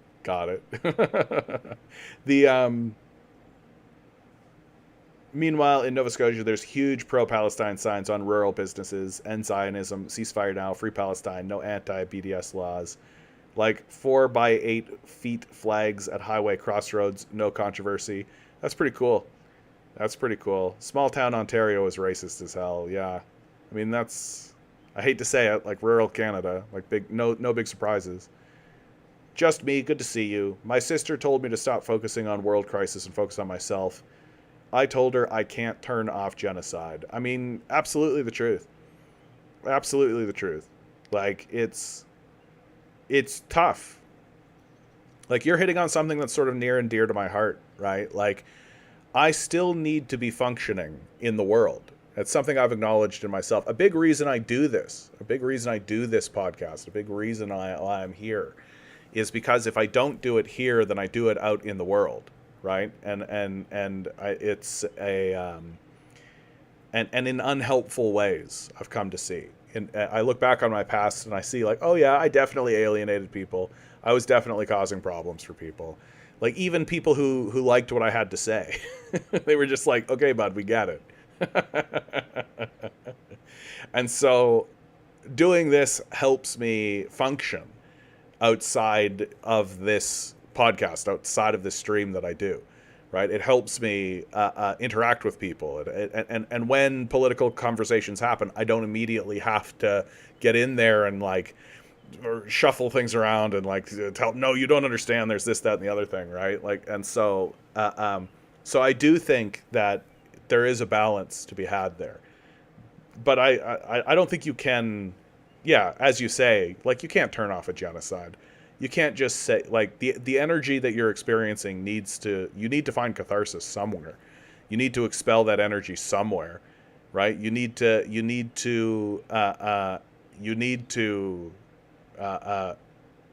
like you're not asking to have that energy like on purpose. Like it's just there. You know what I mean? Like, and if you don't act like, I think that there's a huge group of people, myself included, that if you do nothing about it, it's gonna kill you. Like it's gonna kill you. It's gonna cause you. You're gonna go crazy. At least you'll go crazy. And so, I think that gathering and talking about it and discussing it is good. Doing stuff about it, going to protests, focusing on that kind of stuff is an expelling of that energy. And I think you have to do it or you'll just die, right? You'll just die. Yeah, some think it doesn't affect them or their inner world, but it does. And I mean, and then there's people where it doesn't affect them, right? Or there's people where it affects them, but they don't want it to. And so they're taking it out on the people who are most aggressive and most assertive. CH says, show your sister the exact words of the 1948 Genocide Convention. Every person has a duty to stop it by whatever means. Yeah, only law like that. This reminds me of a new word I learned recently. Daysanalysis? What's it mean? What's that all about? So here's something that comes from Chris Hedges. Chris Hedges is like a muse to me, right? I'd like to call him like a mentor, but you know that's too far because I've never even met the man. But I've read like almost everything he's ever written. I've listened to lots of his lectures and lots of his speeches, and so when he comes out with something, I want to read it and I want to know about it because I think that Chris Hedges is a good man whose takes are very strong. So this one's written, The Nation's Conscious. The courageous stance of students across the country in defiance of genocide is accompanied by a near total blackout of their voices. Their words are the ones we most need to hear. How I Learned to Stop Worrying and Love Genocide. New York City. I am sitting on a fire escape across the street from Columbia University with 3 organizers of the Columbia University Gaza protest. It is night. New York City police, stationed inside and outside the gates of the campus, have placed the campus on lockdown. There are barricades blocking streets. No one, unless they live in a residence hall on campus, is allowed to enter. The siege means that the students cannot go to class. Students cannot go to the library. Students cannot enter the labs. Students cannot visit the university health services. Students cannot get to studios to practice. Students cannot attend lectures. Students cannot walk across the campus lawns. The university, as during the COVID pandemic, has retreated into the world of screens, where students are isolated in their rooms. The university buildings are largely vacant. The campus pathways deserted. Columbia is a Potemkin university, a playground for corporate administrators.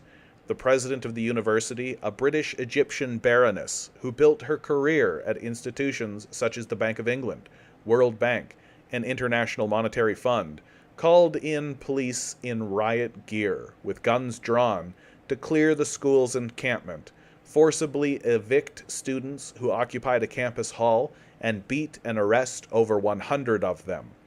They were arrested for criminal trespassing on their own campus.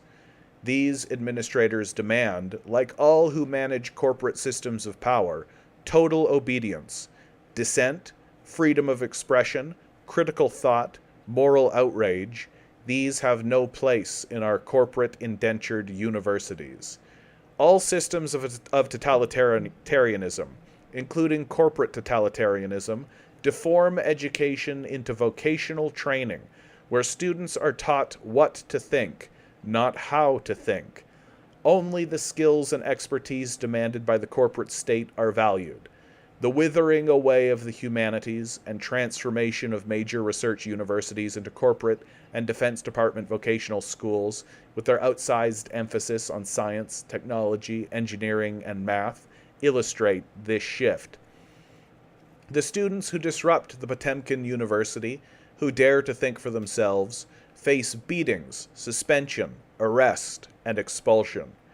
The mandarins who run Columbia and other university, corporatists who make salaries in the hundreds of thousands of dollars, oversee academic plantations. They treat their poorly paid adjunct faculty, who often lack health insurance and benefits, like serfs. They slavishly serve the interests of wealthy donors and corporations. They are protected by private security.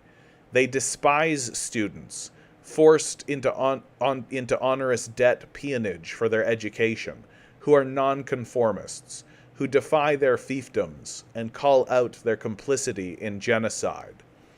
Columbia University, with an endowment of $13.64 billion, charges students nearly $90,000 a year to attend. But students are not allowed to object when their tax and tuition money funds genocide, or when their tuition payments are used to see them, along with faculty supporters, assaulted and sent to jail. They are, as Joe Biden put it, members of hate groups. They are, as Senate Majority Leader Chuck Schumer said of those who occupied Hamilton Hall at Columbia, renaming it Hind Hall in honor of a 6-year-old Palestinian girl, Hind Rajab, who was murdered by Israeli forces after spending 12 days trapped in a car with her 6 dead relatives, engaged in lawlessness.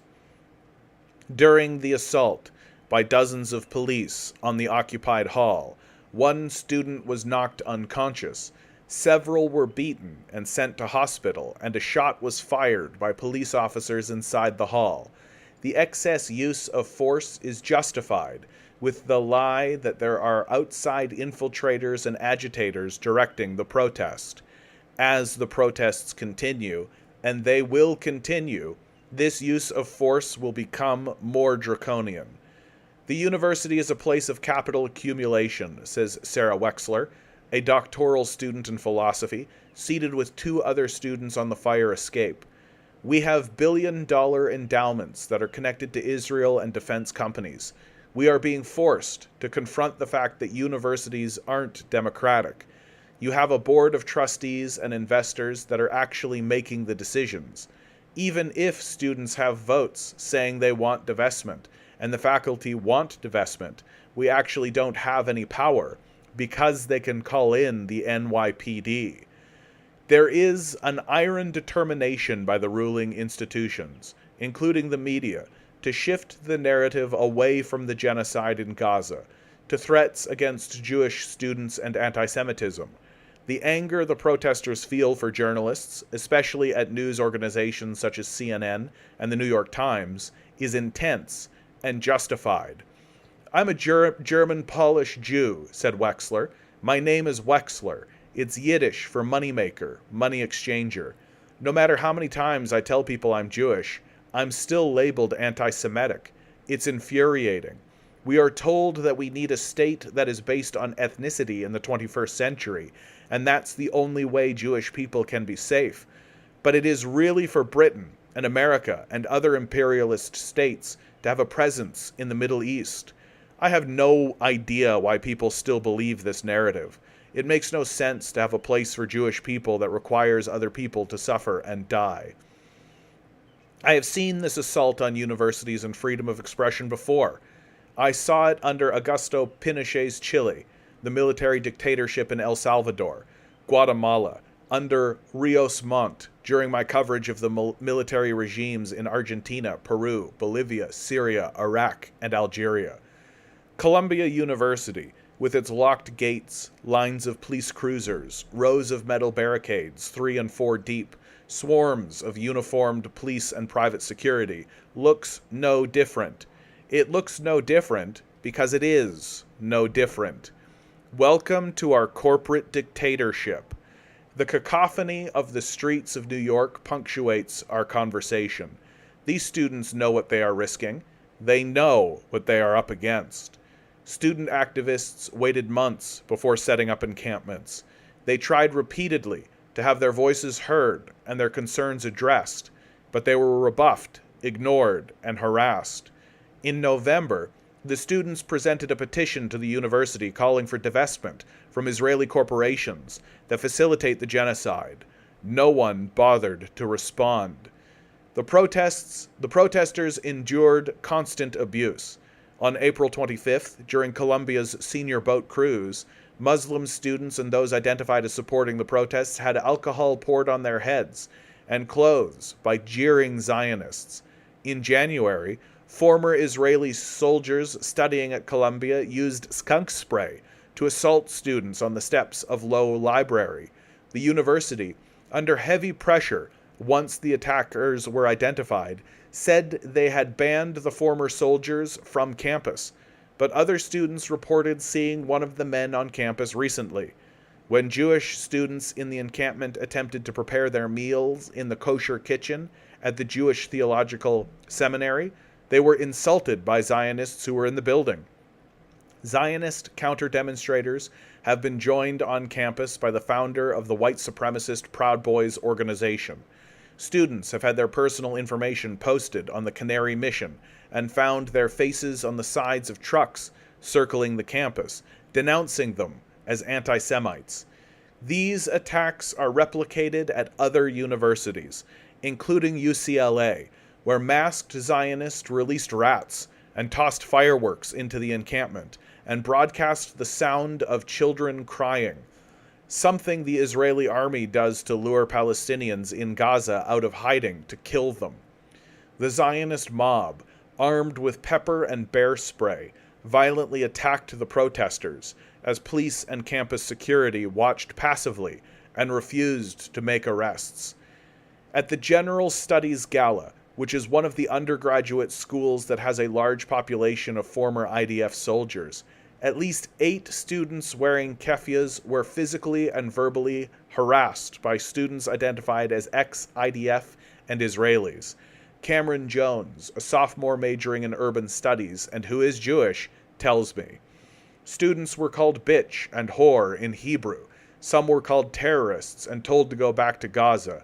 Many of the students harassed were Arab, some having their keffiyehs ripped off and thrown to the ground.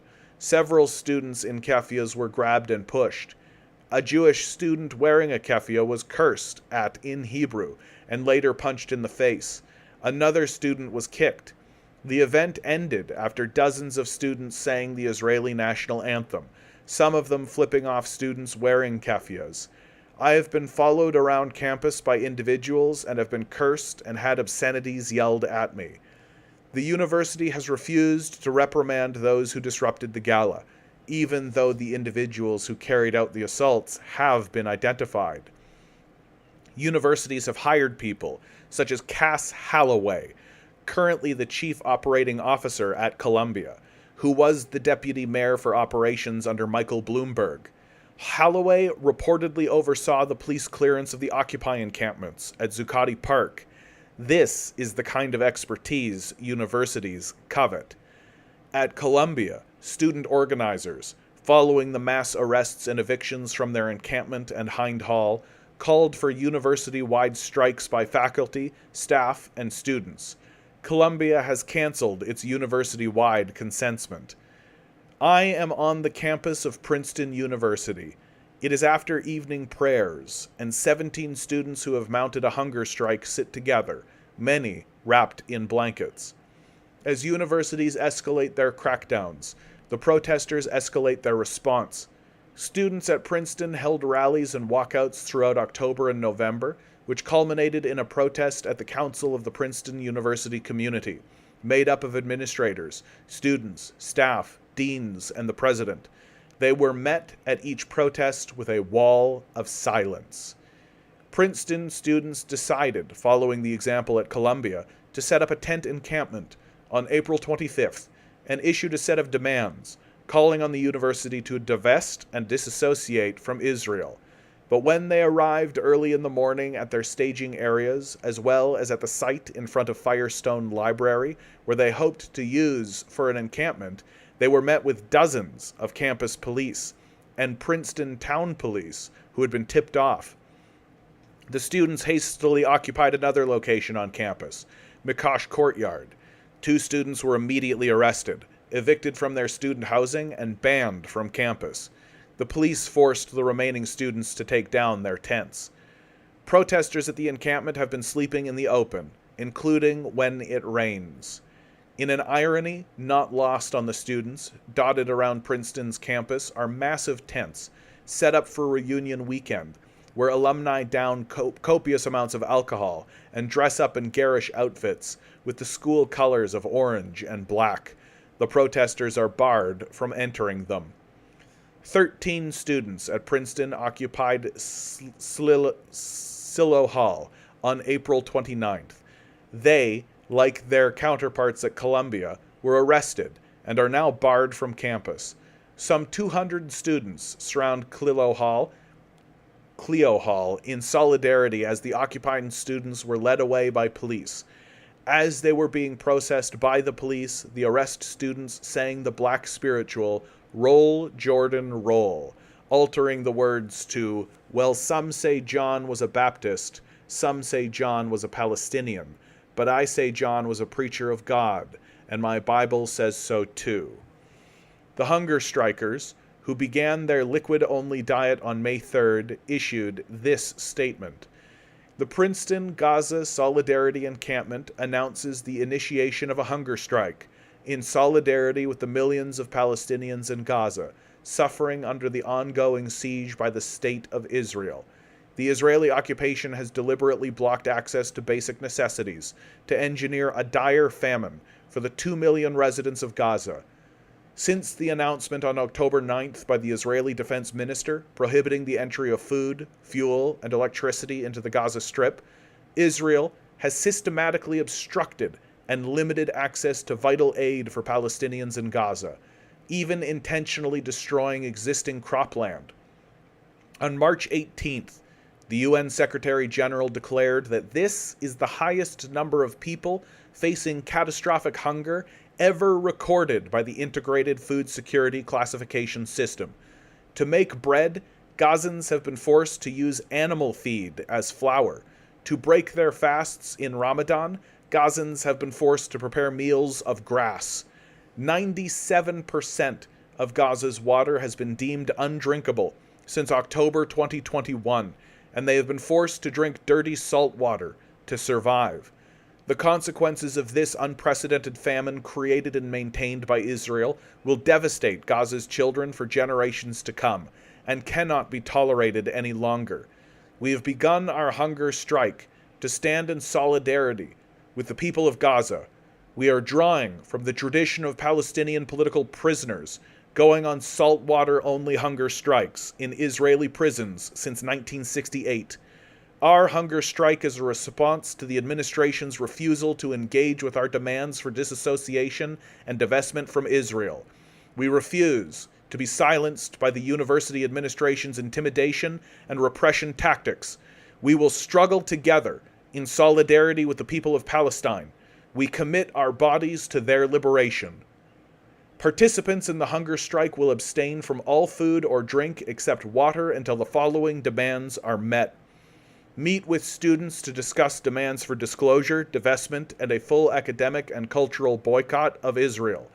grant complete amnesty from all criminal and disciplinary charges for participants of the peaceful sit-in, reverse all campus bans and evictions of students. The university and the world must recognize that we refuse to be complicit in genocide and will take every necessary action to change this reality. Our hunger strike, though small in comparison to the enduring suffering of the Palestinian people, symbolizes our unwavering commitment to justice and solidarity. University President Christopher Eisgruber met with the hunger strikers, the first meeting by school administrators with protesters since October 7th, but dismissed their demands. "This is probably the most important thing I've done here," says Anya Khan, a Princeton student on hunger strike whose family is from Bangladesh. "If we're on a scale of 1 to 10, this is a 10. Since the start of encampment, I have tried to become a better person. We have pillars of faith. One of them is Sunnah, which is prayer. That's a place where you train yourself to become a better person. It is linked to spirituality. That's something I've been emphasizing more during my time at Princeton. There's another aspect of faith, zakat. It means charity, but you can read it more generally as justice, economic justice, and social justice. I'm training myself, but to what end? This encampment is not just about trying to cultivate, to purify my heart, to try to become a better person, but about trying to stand for justice and actively use these skills that I'm learning to command what I feel to be right, and to forbid what I believe to be wrong, to stand up for oppressed people around the world." She sits with her knees tucked up in front of her. She is wearing blue sweatpants that say Looney Tunes and has an engagement ring that every so often glints in the light. She sees in Bangladesh's history of colonialism, dispossession, and genocide the experience of Palestinians. "So much was taken from my people," she says. "We haven't had the time or the resources to recuperate from the terrible times we've gone through. Not only did my people go through a genocide in 1971, but we were also victims of the partition that happened in 1947, and then civil disputes between West and East Pakistan throughout the 40s, the 50s, and the 60s. It makes me angry. If we weren't colonized by the British throughout the 18th, 19th, and 20th centuries, and if we weren't occupied, we would have had time to develop and create a more prosperous society. Now we're staggering, because so much was taken from us. It's not fair." The hostilities of the university has radicalized the students, who see university administrators attempting to placate external pressures from wealthy donors, the weapons manufacturers, and the Israel lobby, rather than deal with the internal realities of the nonviolent protests and the genocide. "The administration doesn't care about the well-being, health, or safety of their students," Khan tells me. "We have tried to get at least tents out at night. Since we are on a 24-hour liquid fast, not eating anything, our bodies are working overtime to stay resilient. Our immune systems are not as strong. Yet the university tells us we can't pitch up tents to keep ourselves safe at night from the cold and the winds. It's abhorrent for me. I feel a lot more physical weakness. My headaches are worse. There is an inability to even climb up stairs now. It made me realize that for the past 7 months, what Gazans have been facing is 1,000,000 times worse. You can't understand their plight unless you experience that kind of starvation that they're experiencing, although I'm not experiencing the atrocities they're experiencing. The hunger strikers, while getting a lot of support on social media, have also been given the targets of death threats and hateful message from conservative influencers. I give them 10 hours before they call DoorDash, someone posted on X. Why won't they give up water? Don't they care about Palestine? Come on, give up water, another poster read. Can they hold their breath too? Asking for a friend, another read. Okay, so I hear there's going to be a bunch of barbecues at Princeton this weekend. Let's bring out a bunch of pork products to show these Muslims, someone posted.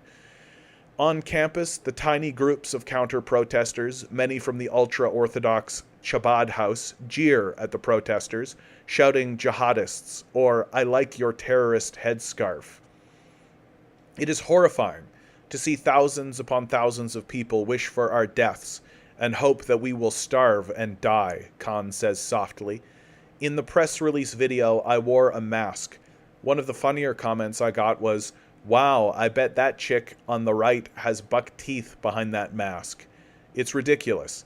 Another read, "I bet that chick on the right used her Dyson Supersonic before coming to the press release. The Dyson Supersonic is a really expensive hairdryer. Honestly, the only thing I got from that was that my hair looked good. So thank you." David Chmielewski, a senior whose parents are Polish and who had a family interned in the Nazi death camps, is a Muslim convert. He visits to the concentration camps in Poland, including Auschwitz, made him acutely aware of the capacity for human evil. He sees this evil in the genocide in Gaza. He sees the same indifference and support that characterized Nazi Germany. Never again, he says, means never again for everyone. Since the genocide, the university has failed to reach out to Arab students, to Muslim students, and to Palestinian students to offer support, he tells me. The university claims it is committed to diversity, equity, and inclusion, but we don't feel we belong here. We're told our Islamic tradition by our prophet that when one part of the Ummah, the nation of believers, feels pain, then we all feel pain, he says. That has to be an important motivation for us. But the second part is that Islam gives us an obligation to strive for justice, regardless of who we're striving on behalf of. There are plenty of Palestinians who aren't Muslim, but we're fighting for the liberation of all Palestinians. Muslims stand up for issues that aren't specifically Muslim issues. There were Muslims who were involved in the struggle against apartheid in South Africa. There were Muslims involved in the civil rights movement. We draw inspiration from them. This is a beautiful interfaith struggle, he says. Yesterday, we've set up a tarp where we were praying. We had people doing group Quran recitations. On the same tarp, Jewish students had their Shabbat service. On Sunday, we had Christian services at the encampment. We are trying to give a vision of the world that we want to build, a world after apartheid. We're not just responding to Israeli apartheid, we're trying to build our own vision of what a society would look like. That's what you see when you have people doing Quran recitations or reading Shabbat services on the same tarp. That's the kind of world we want to build. We've been portrayed as causing people to feel unsafe, he says. We've been perceived as presenting a threat. Part of the motivation for the hunger strike is making clear that we're not the people making anyone unsafe. The university is making us unsafe. They're willing to meet with us, and we're willing to starve ourselves. Who's causing the unsafety? There is a hypocrisy about how we're being portrayed. We're being portrayed as violent when it's the universities who are calling police on peaceful protesters. We're being portrayed as disrupting everything around us. But what we're drawing on are traditions, fundamental to American political culture. We're drawing on traditions of sit-ins, hunger strikes, and peaceful encampments. Palestinian political prisoners have carried out hunger strikes for decades. The hunger strike goes back to decolonial struggles before that, to India, to Ireland, to the struggle against apartheid in South Africa. Palestinian liberation is the cause of human liberation, he goes on. Palestine is the most obvious example in the world today, other than the United States, of settler colonialism. The struggle against Zionist occupation is viewed accurately by Zionists both within the United States and Israel as sort of the last dying gasp of imperialism. They're trying to hold on to it. That's why it's scary. The liberation of Palestine would mean a radically different world, a world that moves past exploitation and injustice. That's why so many people who aren't Palestinian and aren't Arab and aren't Muslim are so invested in this struggle. They see its significance. In quantum mechanics, there's the idea of non-locality, says Arik Hassan, a senior who's going to do a PhD in applied physics next year at Stanford, who is also part of the hunger strike. Even though I'm miles and miles away from the people in Palestine, I feel deeply entangled with them, in the same way that the electrons that I work with in my lab are entangled. As David said, this idea that the community of believers is one body, and if one part of the body is in pain, all of it pains. It is our responsibility to strive to alleviate that pain. If we take a step back and look at this composite system, it's evolving in perfect unitary, even though we don't understand it, because we only have access to one small piece of it. There is deep underlying justice that maybe we don't recognize, but that exists when we look at the plight of the Palestinian people. There's a tradition associated with the prophet, he says. When you've seen an injustice occur, you should try to change it with your hands. If you can't change it with your hands, then you should try to adjust it with your tongue. You should speak out about it. If you can't do that, you should at least feel the injustice in your heart. This hunger strike, this encampment, everything we're doing here as students is my way of trying to realize that, trying to implement that in my life. Spend time with the students in the protests and you hear the stories of revelations, epiphanies. In the lexicon of Christianity, these are called moments of grace. These experiences, these moments of grace, are the unseen engine of the protest movements. When Oscar Lloyd, a junior at Columbia studying cognitive science and philosophy, was about 8 years old, he and his family visited the Pine Ridge Reservation in South Dakota.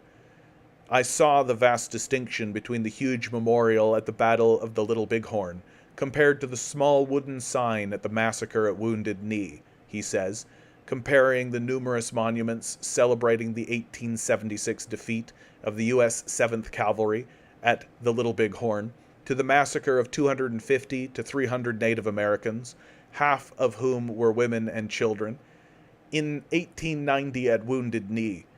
I was shocked that there can be two sides to history, that one side can be told and the other can be completely forgotten. This is the story of Palestine. Sarah Reev, a graduate student at Princeton, spent a year in Israel studying at the Pardes Institute of Jewish Studies, a non-denominational yeshiva. She came face to face with apartheid. She is banned from campus after occupying Clio Hall. It was during that year that I saw things I will never forget, she said. I spent time in the West Bank with communities in the South Hebron Hills. I saw the daily realities of apartheid. If you don't look for them, you don't notice them. But once you do, if you want to, it's clear. That predisposed me to this. I saw people living under police and IDF military threats every single day, whose lives are made unbearable by settlers. When Hassan was in 4th grade, he remembers his mother weeping uncontrollably on the 27th night during Ramadan, an especially holy day known as the Night of Power. On this night, prayers are traditionally answered. I have a very vivid memory of standing in prayer at night next to my mother, he says. My mother was weeping. I'd never seen her cry so much in my life. I remember that so vividly. I asked her why she was crying. She told me that she was crying because of all the people that were suffering around the world, and among them, I can imagine she was bringing to heart the people in Palestine. At that point in my life, I didn't understand systems of oppression, but what I did understand was that I'd never seen my mother in such pain before. I didn't want her to be in that kind of pain. My sister and I, seeing our mother in so much pain, started crying too. The emotions were so strong that night, I don't think I've ever cried like that in my life. That was the first time I had a consciousness of suffering in the world, specifically systems of oppression, though I didn't really understand the various dimensions of it until much later on. That's when my heart established a connection to the plight of the Palestinian people. Helen Wayne Anya, a doctoral student in English who occupied Clio Hall at Princeton and is barred from campus, was born in South Africa. She lived in Tanzania until she was 10 years old, and then moved in with her family to Houston. I think of my parents and their journeys in Africa, and eventually leaving the African continent, she says. I'm conflicted that they ended up in the United States. If things had turned out differently during the post-colonial movements, they would not have moved. We would have been allowed to live grow up and study where we were. I've always felt that was a profound injustice. I'm grateful that my parents did everything they could to get us here, but I remember when I got my citizenship, I was very angry. I had no say. I wish the world was oriented differently, that we didn't need to come here, that the post-colonial dreams of people who worked on those movements actually materialized. The protest movements, which have spread around the globe, are not built around the single issue of the apartheid state in Israel or its genocide against Palestinians. They are built around the awareness that the old world order, the one of settler colonialism, Western imperialism, and militarism, used by the countries in the global north to dominate the global south, must end. They decry the hoarding of natural resources and wealth by industrial nations in a world of diminishing returns. These protests are built around a vision of a world of equality, dignity, and independence. This vision and the commitment to it will make this movement not only hard to defeat, but presages a wider struggle beyond the genocide in Gaza. The genocide has awakened a sleeping giant. Let us pray the giant prevails.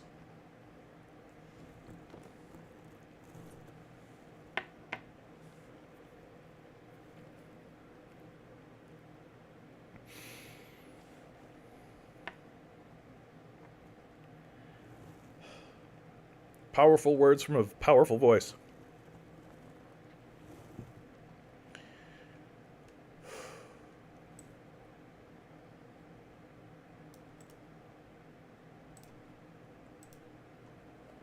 Oh.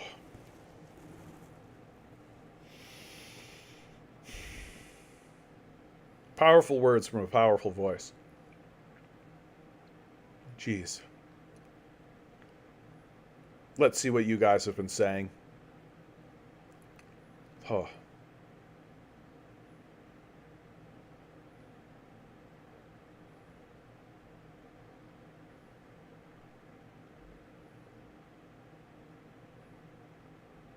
Israel is the least safe place for Jewish people. Ukraine is the least safe space for Ukrainians. Yeah, no kidding.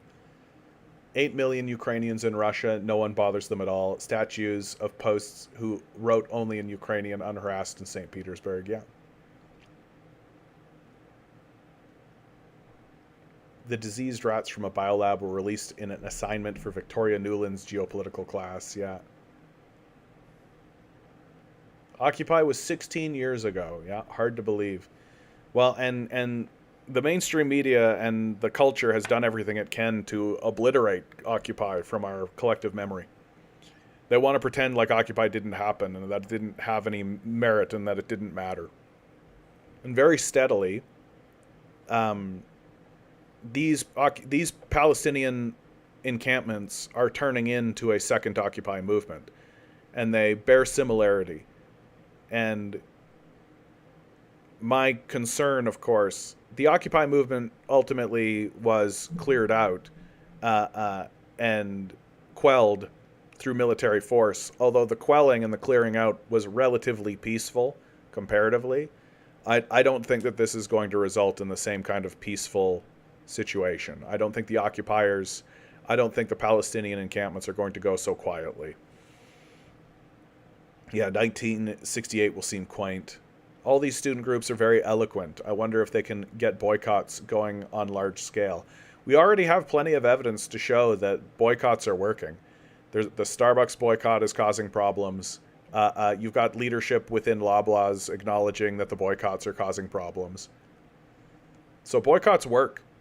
I think that we should be boycotting the entire system of capital. We should be walking into fields and laying in the grass and staring at the sky. We'd be better off doing that than what we're doing now. We'd be better off showing up to these workplaces and doing the absolute barest of the minimum. Joe says this makes me ill, but it isn't new, just the logical extension of what's been going on there and elsewhere for some time. CH continues, Zionism is worse than Nazism. Most Germans didn't have the details of SS and Ukro-Nazi atrocities. Israelis do not have this excuse.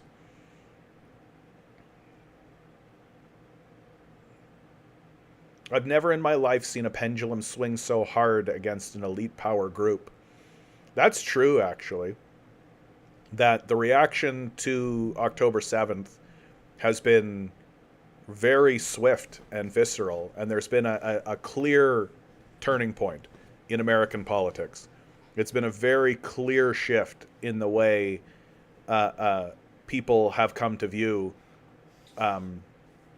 Israel and view the United States' relationship with Israel. And all of the old kind of tropes of yore, where it's like, oh, well, you think AIPAC exists, oh, you're an anti-Semite, you think what, the Jews are controlling the government? Come on. And now everybody, like, it's heavily documented. Yeah, AIPAC is a serious lobby group, and you've literally got the current president of the United States saying out loud that he's a Zionist. Like, what do you need? Like, what more evidence do you need that the state of Israel has outgrowth influence in your political system? Meanwhile, you're pointing at Russia, being like a bunch of Russian bot farms. That's what's doing it. Certainly not the overt, obvious, and very clear lobby groups that are bribing your politicians to commit a genocide. Just like the Russian Revolution and the Chinese Revolution, Muslims are now aligning with the Marxists. Hamas and the PFLP fight side by side. Yeah, there's a long history of that. There's a long history of that. Yeah, wealthy donors, weapons manufacturers, and is the Israel lobby. We have our target list, folks. Yeah, I like how hate cultists are now just called conservative influencers. That's true. We used to just call them Nazis. Now they're conservative influencers. Joe writes, I always thought real lefties were strictly anti-war. Another reason it's so sickening people think Brand D is leftist at all anymore. That was a long time ago. I mean, the real leftists are revolutionaries, right? And I would not describe them as anti-war. I mean, they're outright explicitly saying we need to violently overthrow the state, right? Like that's a pretty strong statement that comes out of the left, typically. Progressive Islam is the biggest influencer of 2024. That will have vast effects.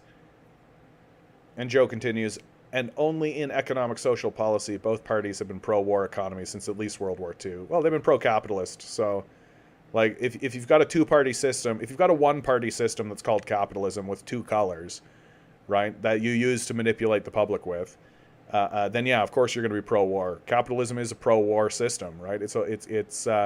It can only spread itself through wars of aggression. That's how these wars work. Joe says, yeah, it's pretty sick. All the citizens need to get on the right side of this. This can be a major inflection point. You can feel it. Well, and all of the polls are showing that there is a turn in that direction. Do I have it? Do I have it? No, but of course, while this is going on, right, Biden just effectively killed a report on Israeli actions in Gaza. Big surprise there. Content writes, sometimes I wish I could find a HOD so I could convert to Islam, but alas. Good for these students. If there is a creator, I hope it works through the good people of this world to free Palestine. Yeah, I have that hope as well.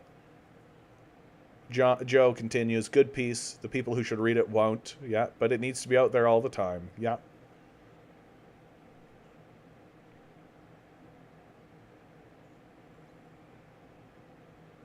You can see why they canceled Chris Hedges over and over again. He's the gatherer of diverse voices into a choir. He and Joe Sacco are absolute gurus of journalism. Yeah, absolutely. Absolutely. He just ends up tossed around a lot. Who scares them? Julian Assange, Chris Hedges, Ed Snowden, Leonard Peltier, Norman Finkelstein, Mark Lamont Hill. Yeah.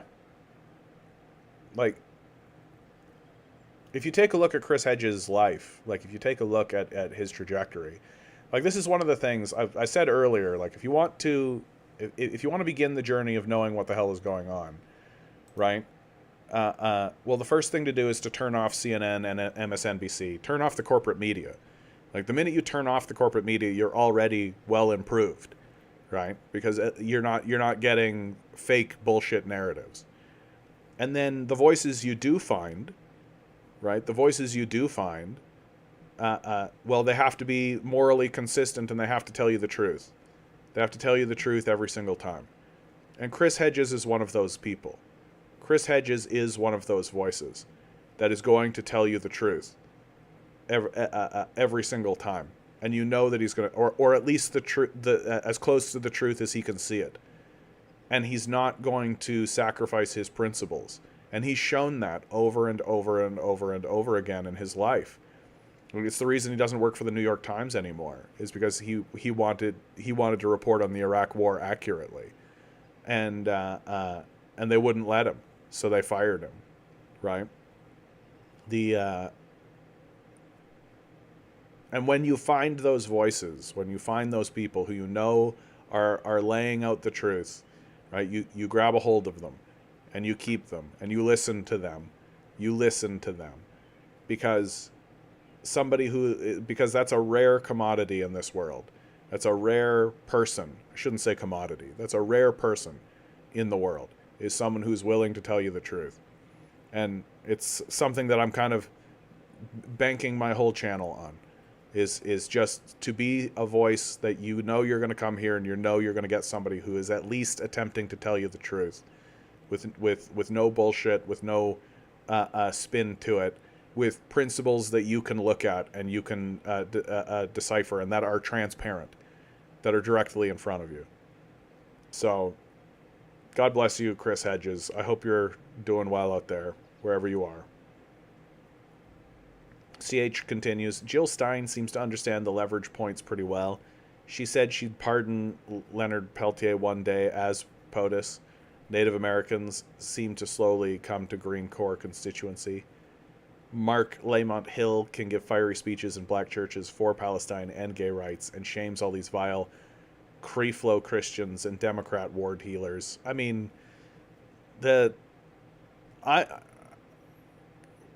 I'm more or less of the opinion that Christianity is killing itself, and that the Christians are killing Christianity, and anybody who is attempting to hold on to the ideas of Christianity, or to the idea of Christ, and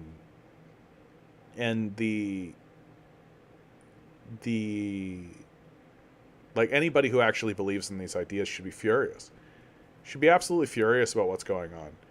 And that's why you see so little fury coming from the Christians, because they've dived into a complete lunatic state, and they're just insane now. They just have completely lost the capacity for the most basic of reason, and they're sacrificing their entire religious belief system to a group of obvious apocalyptic death cultists who are lunatics. Like, these people are lunatics. They straight up believe that magic is real, and that they've got a book that tells them the truth of the future through prophecy and shit.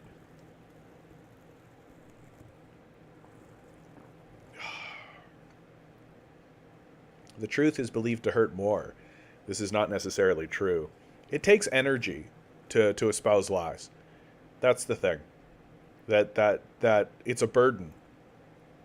It's a burden to lie and to maintain lies. It's a burden, and it takes a lot of energy to do so. And that while there might be a moment of intensity, right? There might be a moment of intensity as the truth meets the lie. But after that, the burden is lifted, right? That the truth will set you free. And you no longer need to live under the auspice of this lie. That is far more difficult for you to maintain than the truth. Because the truth you can just forget about. You don't need to actually think about it. It's just, it just is. And when it comes time to talk about it, you can just look at the truth and then say what you see. Whereas with a lie, you have to maintain it. And it takes energy, and it wears on you, and it wears on your soul. And it's difficult. And it's a big reason why a lot of these Christian fundamentalist types are just absolute foaming at the mouth raving psychos, because I think they're just ghouls by now. Like, I don't think they actually have a moral conscience. I don't think they understand what the beginning of morality even looks like, right? Because to them, their religion exists in order to justify their psychopathic nature.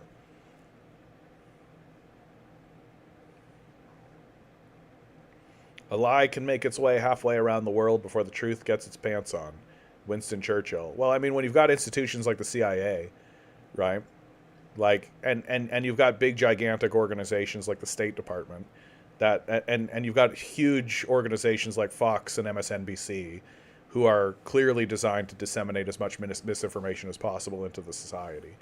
Then yeah, it's easy for a lie to get around the world, right? And when the truth tellers are straight up people who are writing newsletters, you know, it's not difficult to see what's going on. Like, the difference is that the truth cuts through the lie, right? That again, it takes energy to maintain a lie, and it doesn't take the same amount of energy to tell the truth. And once the truth is seen, like once the truth is there, once you see it for what it is, then it's like turning a light on in a dark room, right? The dark has to recede. It can't stand. It won't be able to encroach against the light. That the light enters the space and takes over. And it's and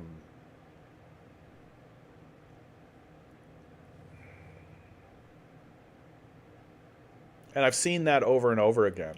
Like, the most obvious example in my lifetime is the Iraq War. That the Iraq War was predicated on enormous amounts of lies, right? Enormous amounts of lies. And the light of the truth won. It defeated the lie. Nobody believes this bullshit that Saddam Hussein had weapons of mass destruction. Nobody believes this. Nobody believes this idea that like, everybody understands that the neocons lied to get into the Iraq War, right? And the thing that baffles me about that is that everybody understands that, at least implicitly, but then the State Department stands up and says anything and people buy it. That's what confuses me, are the people who are like still thinking that the State Department is ever going to tell them the truth. CH continues, yes, the mental wear of reinforcing and maintaining lies is huge. You can see it in politicians and preachers and pundits. Our job will be done when everything the American public believes is false. William Casey, CIA director, and the most honest of these ever. Yeah. Well, when gaslit, telling the truth does take energy. I mean, it takes energy, but it takes less energy. Like, it's harder to lie. Thankfully, NATO and Ukraine are in that list of lying nuclear terrorists. Damn, how did that quote by Casey get out? Didn't he also start getting dementia while still on the job? Must have blurted it out accidentally. No, Joe, you'll find that one of the interesting things about history is that when the elite, when the people in these institutions, I hate to say the elite, but when the people in these institutions get into rooms with one another and begin talking with one another, they're quite open, right? And especially when you get into periods of time that is pre-internet, right? In pre-internet days, like the CIA and the State Department and the Pentagon, they'll all get together and they'll all get in the same room and they'll talk very openly about this stuff in front of an audience. They'll have like a university crowd and they'll speak very openly about this stuff because they know it's really only going to be heard by these people, this audience. And more or less, this audience is on their side. So they'll be at like Yale or Harvard, right? And they'll be speaking to alumni and professors and people who are in the club, right? And who implicitly understand that this democracy needs to be managed, that the people need to be managed, right? And so they'll speak very openly with the understanding that, like, any quote that comes out of this or any statement made will be published, like, in the Harvard Gazette. Maybe it'll be published in, like, the New York Times, but it'll always be given the most favorable position it possibly can. And so you end up like, and this is generally true if you go back through history. Like, you can see Winston Churchill say some crazy shit, just some absolute crazy shit that you're like, that had to have been said by Adolf Hitler. It's like, nope. Like, I have no love for the Bengali. They breed like rats, and the famine is their own fault for it. Like, Winston Churchill, baby. So, so you'll find that when these guys get together, they're quite open. And that's actually true to the modern day. That's true to even today now with the post-internet. Mitt Romney literally said, I don't have the video at my fingertips, but Mitt Romney literally said in a conversation at exactly one of these types of symposiums that, like, yeah, we want to ban TikTok because they're learning about our genocide in Palestine.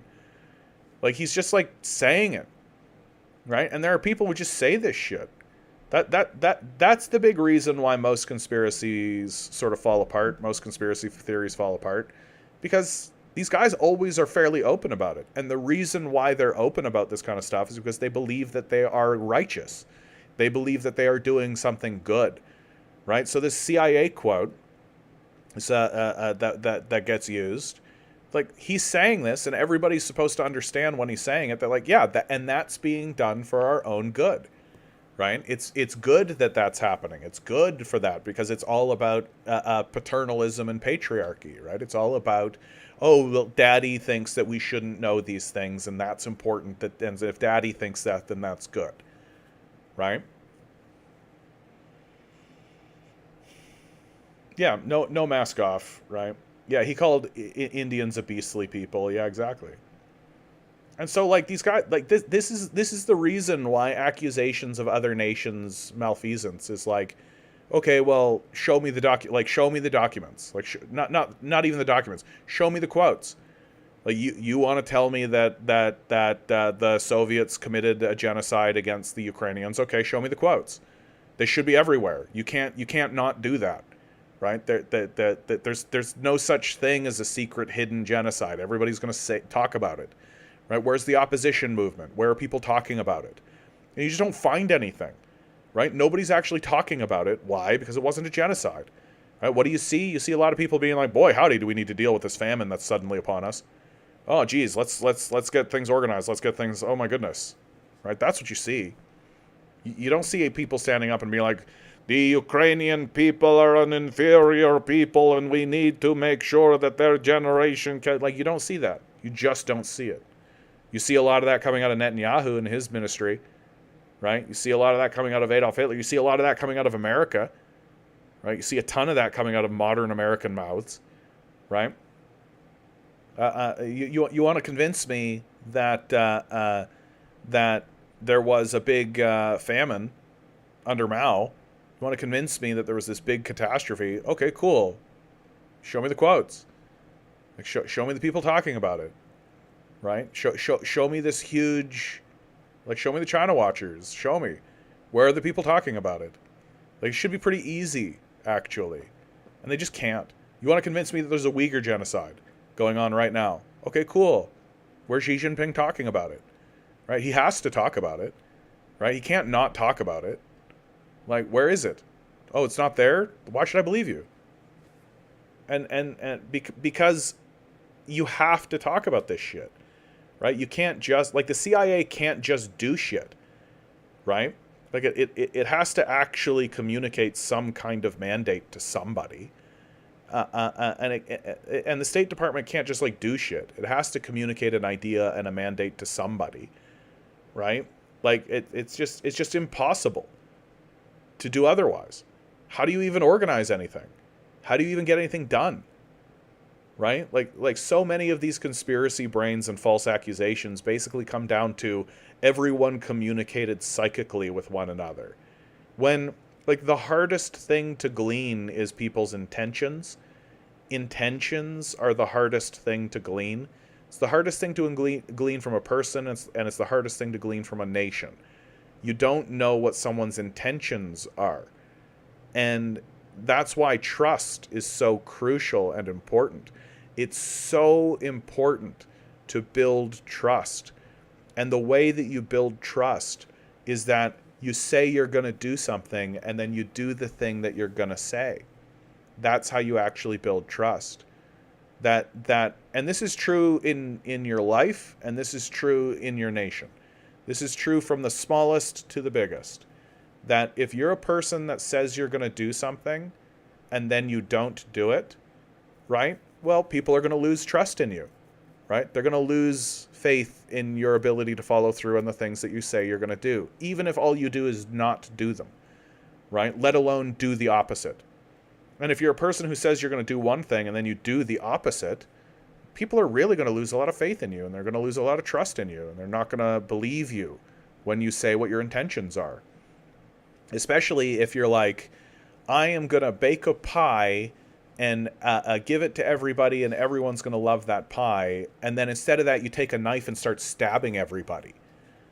Right? Like, people are going to be really, really, really wary and leery of you if you act that way. And so this is the reason why people need to communicate these ideas. Because you have to actually say that you're going to do something, and then you're going to follow through on the thing that you said you're going to do. And that's how you actually build trust. And if you don't do those things, then nothing's actually going to get done. Right? How do you mobilize a military? How do you mobilize a workforce? How do you mobilize anything to do anything unless you talk about it and say that you're going to do it? And like actually do a formal policy. Like you think the military is going to do things without formal policy? You think they're just going to do stuff? You think the grunts on the ground are just going to start rounding people up? What, through like osmosis and like through like holistic thinking? Like, no. The higher ups need to create a policy so that when the grunts start acting in a certain way, they know they're not going to get punished for it. And all of this is like obvious. This is just like obvious shit, but our brain is so video gamified. We're so just like video game brained that we're just like, well, you just click on the guys and you send them over there and they do the thing because you clicked on them and told them to go. It's like, it's just fucking not how it works. You need to do speeches. You need to gain a consensus. That you need to at least understand that the people you're ruling are going to be okay with it, or at least go along with it, right? You can't just do shit, or else you'll face strikes, and you'll face resistance, and you'll face uprisings, and you'll face people who are doing stuff, like when they find this shit out, and they will. Like, you're telling me you're going to go mess up a whole group of people and nobody's going to notice? Like, what are you talking about? So it's just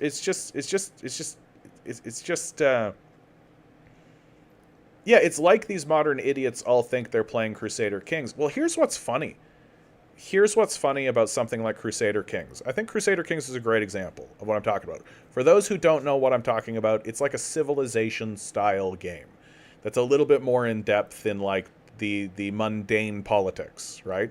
And they really go out of their way to try to create a simulation of what medieval politics would look like, you know? And so there's a lot of marrying off your daughters, right? Quite straightforwardly. And and what I think this does is that it creates the ability for people to step into the meta space and step into meta awareness, and which I think is actually good. I think it's good for people to step into meta spaces and meta awarenesses. It's why I love looking at maps. Right? I love looking at maps because looking at a map gives you a meta awareness, right? That you can imagine yourself wherever you live. Let's just zoom into a random spot and say, let's say you live in Phoenix, Arizona, right? And you can like get really deep onto it if you wanted to, right? I'm doing it this way so I don't, and let's say you just like live on the corner of McDowell and and North Central Avenue. Let's say that this is your apartment building right here, and you live in here, right? And you just start zooming out, right? And it can just give you a sense of yourself in a meta environment, you know, in a way that you don't actually think about that often. And it engages a part of your brain and a part of who you are in a way that you don't often do. And then you can start thinking about, like, oh, well, what are the politics between Phoenix and, let's say, Prescott, right? And you get a little bit bigger and you start to think, oh, what about the Navajo Nation right over here? How is Phoenix relating to this? And how does this relate to this? And what if I actually swing my meta brain and my meta self over here, and instead I try to put myself in this place, and I imagine myself being born here, and I think about how my life would have been if I had have been raised here instead, in the Hopi Reservation. And you go down there and you visit it and you look around it, and then you take that meta perspective and think to yourself, how would my life have been if I was here instead? What would I have encountered? What would my life have been had I been born here instead? And so that, to me, is like the power of a meta-analysis and the power of a meta-self. But people can often get caught in, like, these video games aren't real. Like, they're not actually how reality actually works, right? And people get caught in it. And they get caught in a belief that supplantation of a meta-analysis and of an investigation of your meta-self, which is an investigation, incidentally, of your higher self, and to be able to perceive yourself outside of yourself and to gain a self-awareness of yourself outside yourself, that's actually a really long internal journey to be able to get to. But video games give you a shortcut. They give you the shortcut because they create a simulation of it, where you can find yourself in a meta position outside the meta position. But it requires a lot of analysis and study of actual systems and actual people and actual governments to actually get a sense of how this actually looks and how this actually goes. Like, I've never played a video game where you had to gain consensus of your military, right? Even in Crusader Kings, what do? You just call up the flags, right? You get all your vassals, and here's your military, and then you point and click your military, and your military goes. Bum, bum, bum, bum, bum. You don't need to worry about what they think. You don't need to worry about what their belief system is. You don't need to worry if they think that this is a stupid idea. You don't need to worry about any of that, right? They'll just come and they'll just go, and they'll just be mindless little NPCs and go fight whatever war you think that they need to fight, right? So if that's the way you think, then you're going to think that that's how life is. Oh, we'll just call up the banners and we'll just pull up. No, you need to convince people, right? You need to be persuasive. You need to persuade people to do these things. People aren't just going to do them because you told them to. You actually have to convince them, and you have to be persuasive. And you can persuade people by simply saying, "Let's go get gold. Like, there's gold over there. Let's go get their gold," right? Like, we're a bunch of racists. Those are brown people. We don't care. Go get their gold, right? So that can be persuasive. Or you can do it for national glory or national unity, right? We're the most superior people, and these people are in our way, and we should. Everything would be better off if everything would be better off if all of Europe was France, and so Napoleon tries to take over Europe because Napoleon wants to take over Europe for the glory of France, right? Like, nationalism is a strong influence, right? And but when you're doing that, you have to make speeches, right? You have to make speeches. You have to say stuff. You have to that people will write down and record, right? Like, it's just this idea that things just happen because you think they should happen is it's weird. Like, it's weird, and it leads people to say all kinds of wild stuff that there's literally no evidence of. There's like literally no evidence whatsoever. And of so many, like the easy one is the current quote unquote Uyghur genocide. There's just straight up no evidence of it. Meanwhile, there's all the evidence you could possibly want to see a genocide here. including speeches, including quotes from ministers, including photos, including a live stream, including IDF footage that they themselves upload to their own social media platforms, including the ICC outright saying that a genocide there is plausible. Right, the case is plausible, and now they're threatening to to send out arrest warrants. Like, it's so obviously the case, but in the case of the Uyghur genocide, there are people who actually think that that's concrete, and that in the case of this, is that, oh no, it's not happening at all. Like, we're in a real, like, baby brain place, I think, as a people. Like, we don't have a grip. We don't have a grip on our own reality and our own selves. Like, we're highly emotional creatures being driven primarily by our emotional selves, pretending like we're super intelligent and super smart. Like, we're cosplayers, mainly.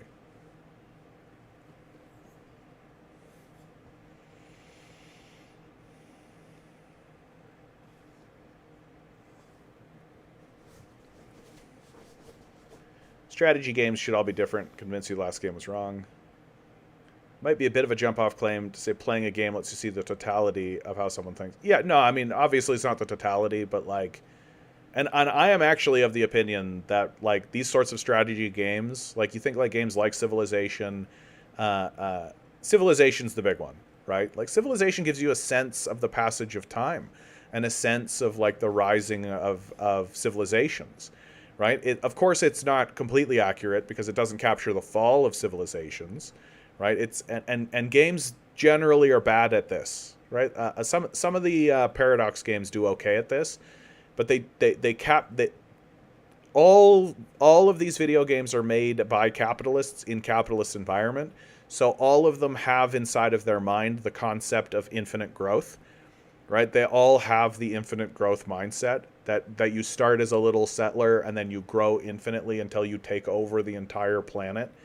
And maybe they have, like, different modes of what a victory is, but it's all about rocket to the moon, right? It's all like send a rocket to space, like Mars is a victory, or like there's this constant upward trend, when the truth is that civilizations go up and then go down and then go back up.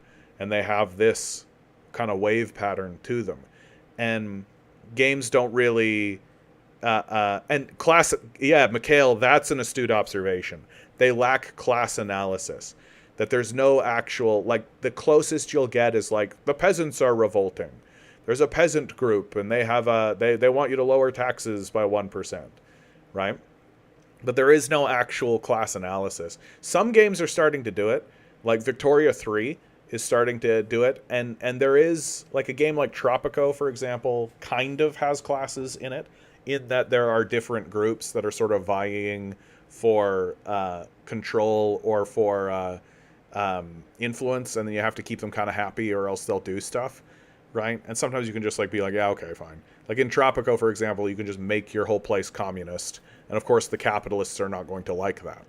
So there is a bit of that dynamic, but I've said it several times, like, what's going to actually get me excited about a Civilization-style game is if they introduce the concept of classes.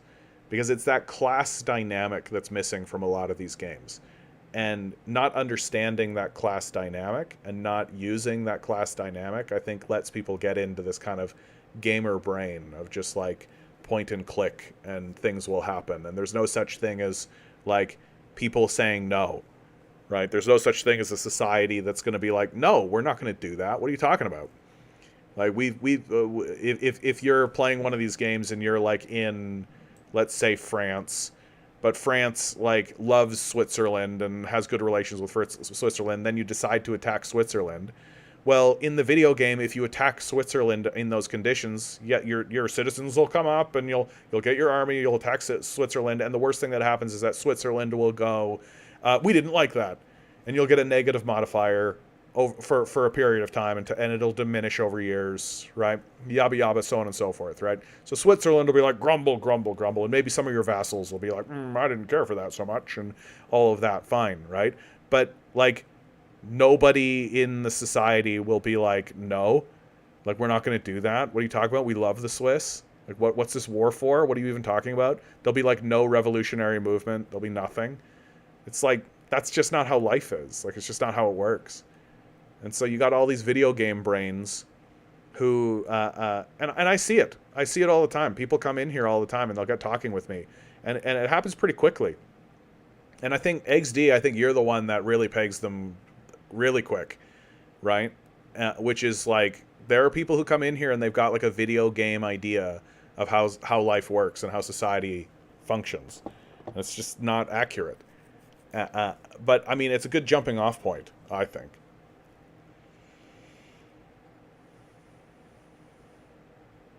Yeah, Civilization 6 lets you choose communism, fascism, and democracy as 3 legit, equally meritorious civilization types. Yeah, exactly.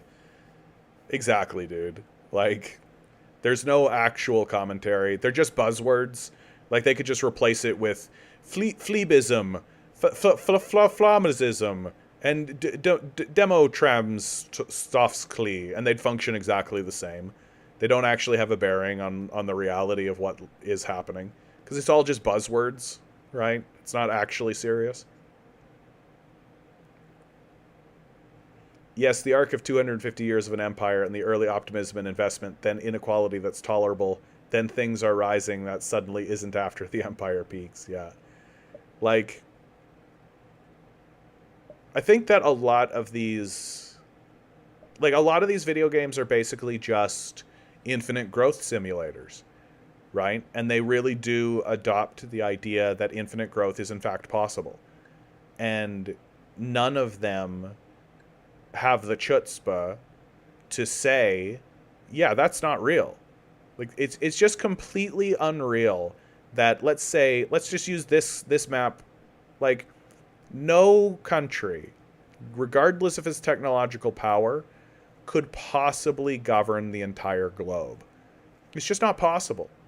Right? And it's not possible for very obvious, straightforward, and simple reasons. That the people who live over here have no idea what's happening over here. They just don't. And they never will, and they never could. I don't care how good their technology gets. I don't care how good they think their AI systems are. I don't care. Right? If your ruling class lives in Washington, right, and they live here, there's literally no fucking way they know what's going on in India. They know what's going on in China. That they know what's going on in Botswana. They have no idea. And they can never know. So the concept that a single nation would ever be able to dominate the globe successfully, I think is just something that a little kid believes. Right? And something that a video game designer is like, what if we let somebody actually take over the entire globe? If you had tried to do it, the administrative costs alone would destroy you, right? You would never succeed. The military cost, the administrative cost, like you'd hollow out your own country trying to do it. And then when the whole thing collapsed, you'd be left with nothing, which is exactly what we're seeing in the United States. So it's just such a fool's errand. It's just such total folly. And it definitely exists within our imagination because we keep making video games to do it. We keep making art pieces that say that it's possible, that let us toy with the idea that yes, one country and one civilization will eventually, this will all be one thing and we'll all take over. And it's just Looney Tunes. Of course, that's false. It's just false on the face of it. It could never be the case. You're never gonna get like a one world government that lasts any amount of time at all. That's just never gonna happen, right? Yeah, before video games we had Risk. Before that we had just our imaginations, right? Cowboys and Indians, right? We all did that shit when you're a kid. Like it's you pick up a stick and it's a gun, because that's how we are. You train little boys to shoot guns that are actually sticks. And the because there's something wrong with white people, right? War and cards, yeah. Everything's got to be a conflict. There's no such thing as cooperative, right? There's no such thing as building something together. There's no such thing as doing any of that. You can make like a puzzle, but like kids think that's boring as shit. So while I think this is like a big long form way of me saying, while I think that video games are useful to give people the beginning of like a meta understanding of where they stand, and I love maps for that. Really, I love travel for that. I think going to other places and seeing other countries and living where they are for a little bit of time, right? That really helps shake off your sort of sense of nationalism, your sense of superiority, right? Gives you the sense that, oh, we're just fucking humans, right? The minute you start thinking, what if I had have been born in China? The minute you start thinking, what if I had been born in Egypt or Saudi Arabia or Botswana or Chile? And then if you want to get even deeper, what if I had been born rich in these places? What if I had been born poor in these places? The minute you start thinking that way, that's the minute that you start becoming a real human being, if you ask me. That before that moment, you're basically just a talking monkey. You're basically just walking around trying to find your next banana, trying to find somebody to fuck, trying to just sort of eat and consume and shit and have fun in the world. But you're not really, like, you can still look at a person who looks different than you and be like, ah, gross. And you can still have these ridiculous ideas of your own superiority because you were born in a place. And you can still have these ridiculous notions of your own grandness and your own grandeur, right? But it's not until you actually humble yourself and get into a position where it's like, oh yeah, I could have been born like in Russia. I could have been born in Omsk. Just Omsk, Russia. I could have been born right there, right? Nothing could have stopped that, right? I could have just been born in Cameroon, in Edia. I could literally have just been born there, right? And once you start to see that, you start to understand, like, oh yeah, the place where I was born is not this superior place, and we're not this superior people, right?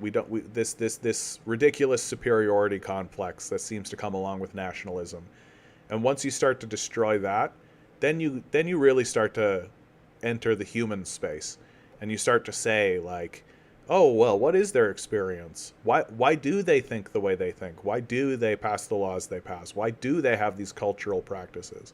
Where do these come from?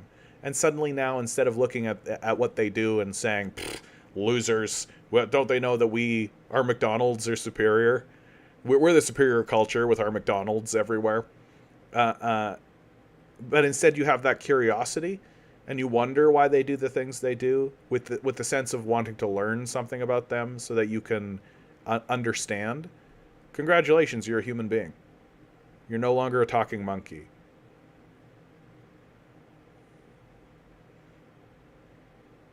CH writes, Age of Wonders 2, or Age of Empires rather, 2 is worse than AoE originally, since half the villages are women, so now you're slaughtering, then you're forcibly converting them.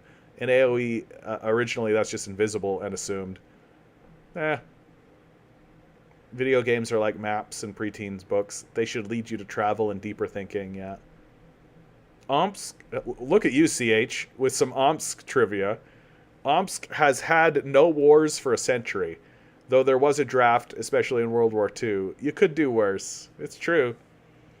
It's true, dude. Like, in Lord of the Rings lore, that's straight up the Shire, right? You're straight up just like, ba ba ba ba ba ba ba, da da da da da da da da da da. So in the waning minutes here, I'm going to do a quick rapid fire. The income a family needs to live comfortably in the United States. 300,000 is blue, 170,000 is white. So the lowest the list goes is 170,000. So it's a disaster, right? Most people are making less than $35,000 a year. So two family income would be $70,000. The income a family needs to comfortably live in the family. The lowest this chart goes is 178,000. This just in: Vietnam to apply to join BRICS in 2024. Israeli army shoots down 40% of its own drones. This is the military we're all supposed to be afraid of, eh? We're terrified. We're terrified. Oh yeah, no singing tonight. You want a song, Just Me? What song do you want, Just Me? I'll sing a song for you. Just give me the request. I'll do it.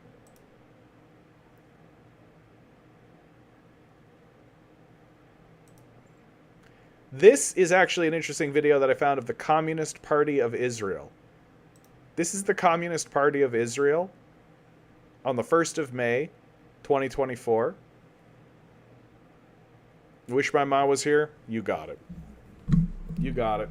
1 second while I get the guitar. Resist, good to see you.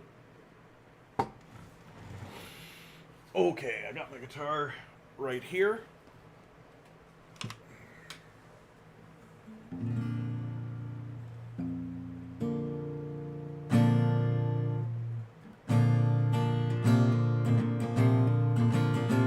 These times they are uncertain, of that there is no doubt, and nobody can tell me quite what it's all about. The heartbreak and the loneliness, the chaos and the fear will make even the strongest cry, I wish my ma was here. A young man on a battlefield fights for a rich man's gold. The bullet cracks into his spine, he knows he won't grow. And as the tears come streaming down, at once his mind goes clear. The war was fought for nothing, he cries, I wish my ma was here. A lively story well in hand, a joke to soothe your soul. When it came to arguing, she'd forgive and let it go. And when I cried, she held me, told me it's okay, my dear.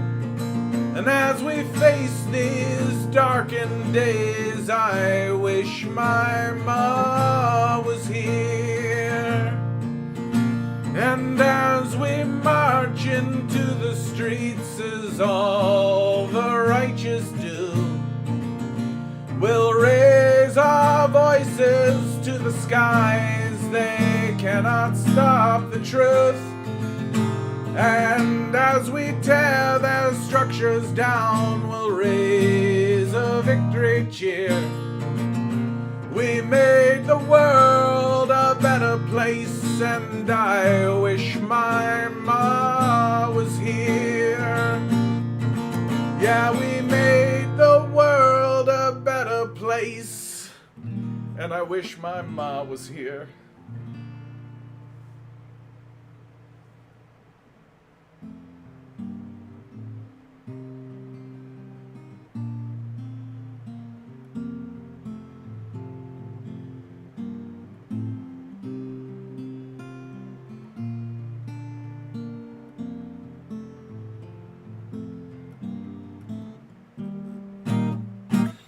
Oh, what would a leftist movement be without some strong leftist infighting?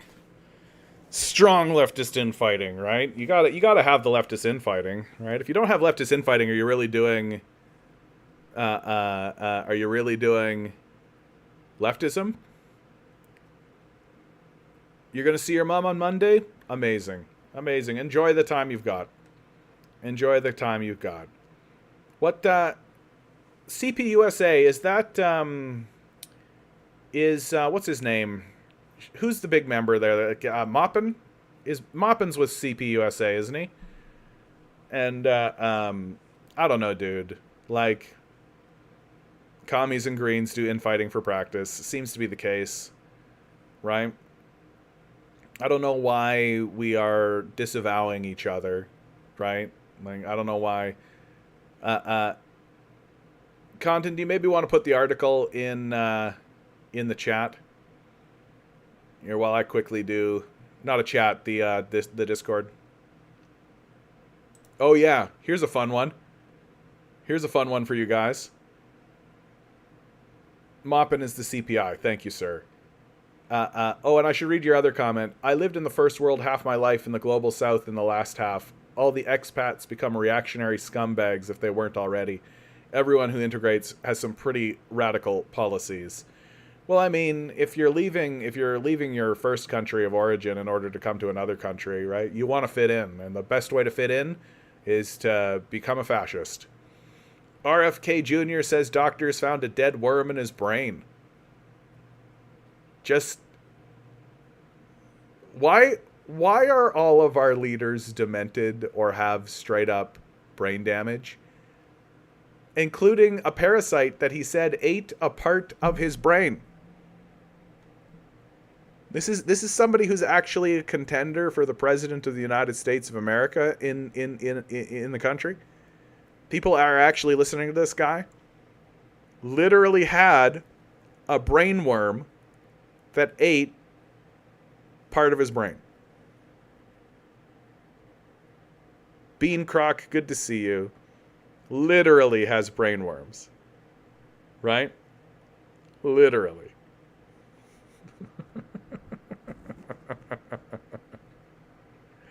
And I mean, it's unfair, right? This is too long of an article for this. I'm not going to read this whole fucking article for this. Like, it is a bit unfair to like make fun of somebody because for a medical condition. It's just too perfect, though. Right? It's just too perfect.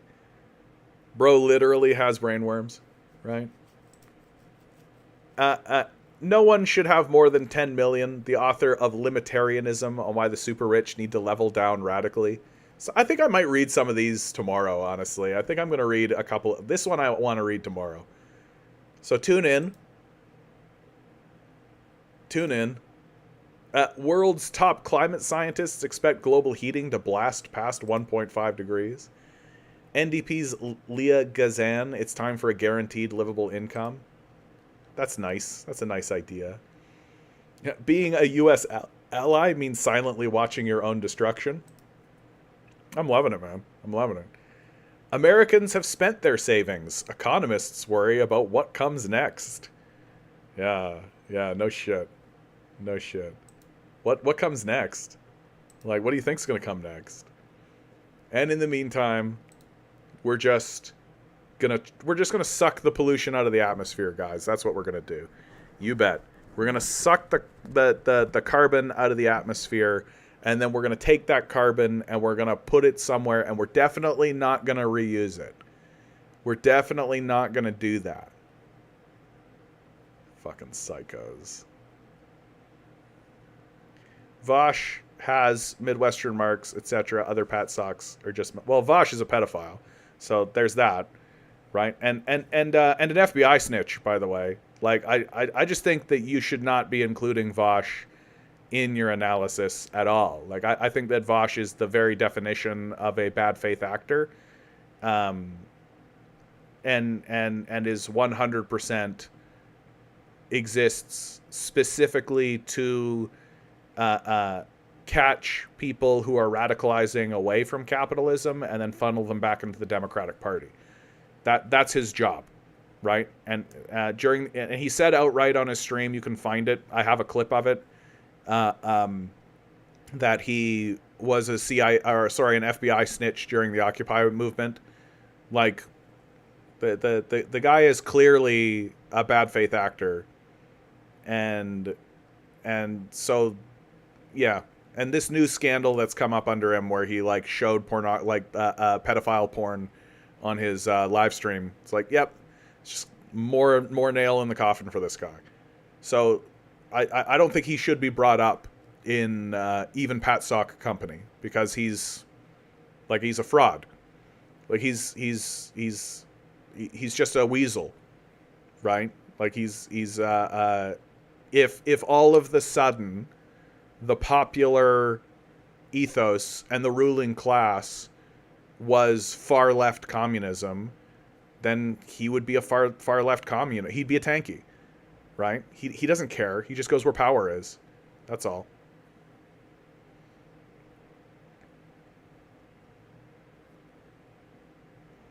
And then anytime I listen to I just get the sense from that guy that he is passionate. I believe he's well meaning. Like I've never heard him say anything that I would consider to be dangerous. Uh, but I also think that I find it very difficult to disagree with him, because I don't hear anything that's really concrete. You know what I mean? Like, this is the reason why there's no like clips of this guy. There's a reason why there's nothing around about this guy, because it's all kind of just word salad, right? It's just like a lot of leftist stuff that's not really formalized or formulated in a way. But I can't deny his passion and his desire to want to be involved in the conversation. And I think that it's interesting. I think it's just a force of his will and a force of his desire to be involved in the conversation that puts him in the conversation at all. So there's something there with that guy. And I don't want to criticize or belittle him as he's on his own journey of discovery and his own path. And you watch some of the interviews that he's done with Republicans and with like what they call the MAGA commies, right? And they are of note. They are interesting. So I can't quite place this guy, right? But he is definitely one of these people who believes that we should reach across the aisle. The MAGA commie movement, like when we start talking MAGA communism, I think he's the first guy I think of. Well, him and Hinkle, right, are the guys that I think of. And then Midwestern Marx, like I only really see him with one bad take, and that bad take is reach across the aisle and don't worry about identity politics. And like, he's more extreme on the identity politics line than I am. Like, I say that liberals hold up identity politics as a shield, that if you start talking about class politics, liberals will suddenly be talking about identity politics, and they'll use that as a shield and pretend like they're righteous for doing so, and what they're doing is deflecting away the conversation of class politics in order to have a conversation about identity politics. But I think the end result of what that idea is, the idea of let's put aside identity politics completely and focus exclusively on class politics, is it ends up being a method to silence people of color and minority groups and like gay and trans people. Is that it just ends up silencing them, and you end up kind of joining forces with people who are actively trying to silence those voices, and it no longer acknowledges the very legitimate like settler colonial struggle of these people. And it's like you're trying to move the society forward without acknowledging the truth of the nature of your society. And I don't think it can be successful. Like, I think that Midwestern Marx is well meant by it. I just don't think it'll work. And so that's fundamentally why I don't support it. And because if you want to actually evolve your society, if you actually want to grow, you have to do it by telling the truth about the nature of your society. It's my big problem with the Pat Sock movement generally, is that they want to have communism with like American trapping and like American patriotism, and they use Abraham Lincoln as a big figure in the Pat Sock movement, and they want the American flag, and they want all of this patriotism, and they want all of it, and they want us to look back on our past and tie communism into our history and all of this kind of stuff. And it's just like, it doesn't actually work that way, because you end up in a place of revisionism no matter what you do, right? That communism is about moving past the settler, colonial, and capitalist mindset. It's about moving past that. And if your goal and your initiative is to saddle the concept of communism down with settler colonialism and capitalism, even through its iconography, even through its symbolism, then it's not going to work. You're not actually going to advance. You're not actually going to grow. You're not actually going to achieve what it is you set out to achieve, because you're going to be burdened with this sort of denialism that you're going through by trying to maintain the image of something that needs to die. Because the truth is that America needs to die. It needs to die as an image and as an idea. The concept of America needs to die. That America has always been a brutal, ruthless psychopath that is hell-bent on the destruction of everything around it. And it's never been anything other than that. That the Americans were always genocidal, the Americans were always psychopathic, and they've always acted that way. And you're not going to salvage it by tying it to concepts that supersede the concept of America. America is going to die, and we should allow it to die. And we should not try to breathe life into this corpse that needs to fall over and needs to die. And my hope is that I'll be alive to see someone bury that flag. And I'll be that flag will remain in like the 13 colonies or whatever remains as a remnant of this federal government. But my advice to the Pat Sox is you're not gonna make America great again. You're not gonna resuscitate America. America's not going to come to life again. It's not going to go around and be used as a symbol for truth and justice in actuality. America is dead, and we are watching it die in front of us. And you can cling on to whatever you like, but you're not going to save it.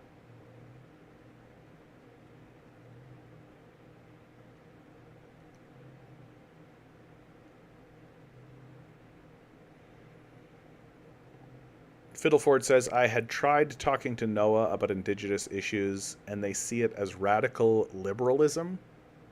Embarrassing. First of all, I don't know who Noah is, but like, radical liberalism. Like, liberals were the ones that were committing the indigenous genocide in the first place. Like, I don't know who thinks that indigenous issues are radical liberalism. Like, what a terrible take.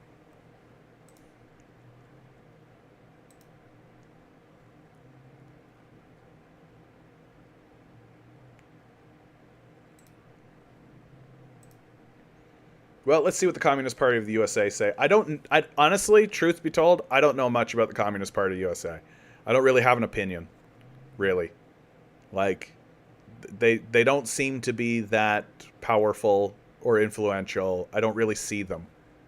So, and moreover, I don't actually know their history. So I think that's a big reason why that's the truth. And perhaps that's my fault, right? Perhaps that's on me, perhaps.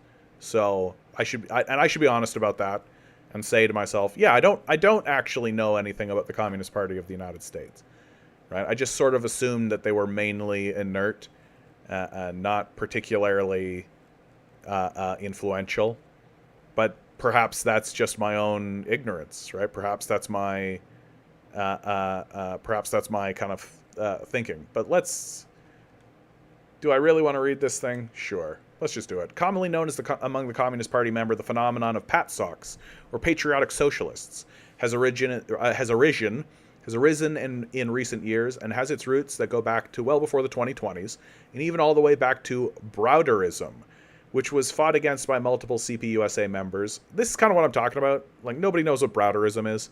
Like, what's Browderism? I have no fucking idea what you're talking about here. It's just like a lot of inside baseball happens in these sorts of things. Like, if you're going to use this, you got to tell me what it is. Like, sorry, you just do. Which was fought against by multiple CPUSA members, most notably figures such as William Z. Foster. The phenomenon is liquidationalist, as it calls for the dissolution of the party, as Infrared has done, that's has, and has a transphobic, ableist, anti-Semitic, and anti-Indigenous character. The social phenomenon puts above social media influencers as its mainly figureheads, with mainly calling on members or followers of their respective accounts to commit mass entryism into the Communist Party and other organizations. This has been done most notably with the splinter organizations PC USA and KFA USA. The PATSOC movement is inspired by such figures as Lyndon LaRouche, the leading neo-fascist politician in the United States, according to the Encyclopedia of Right-Wing Extremism in Modern American History, and now banned RT, Russia Today commentator Caleb Maupin, a person that has met with LaRouche multiple times, and has invoked or extolled most of his ideas, as well as being an admirer of Earl Browder, who was expelled from the Communist Party. In more recent years, the PATSOC outlet Midwestern Marks has also acquired quite a following, and has even been promoted by such an outlet as In These Times. We have yet to call out patriotic socialism for what it is, which is so-called National Socialism in new garb.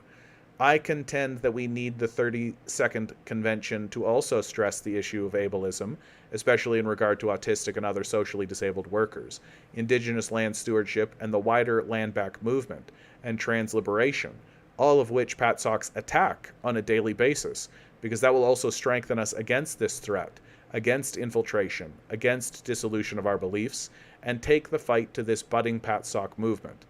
Having documents stolen by PATSOC forces, as happened in New York City, cannot be allowed to happen again.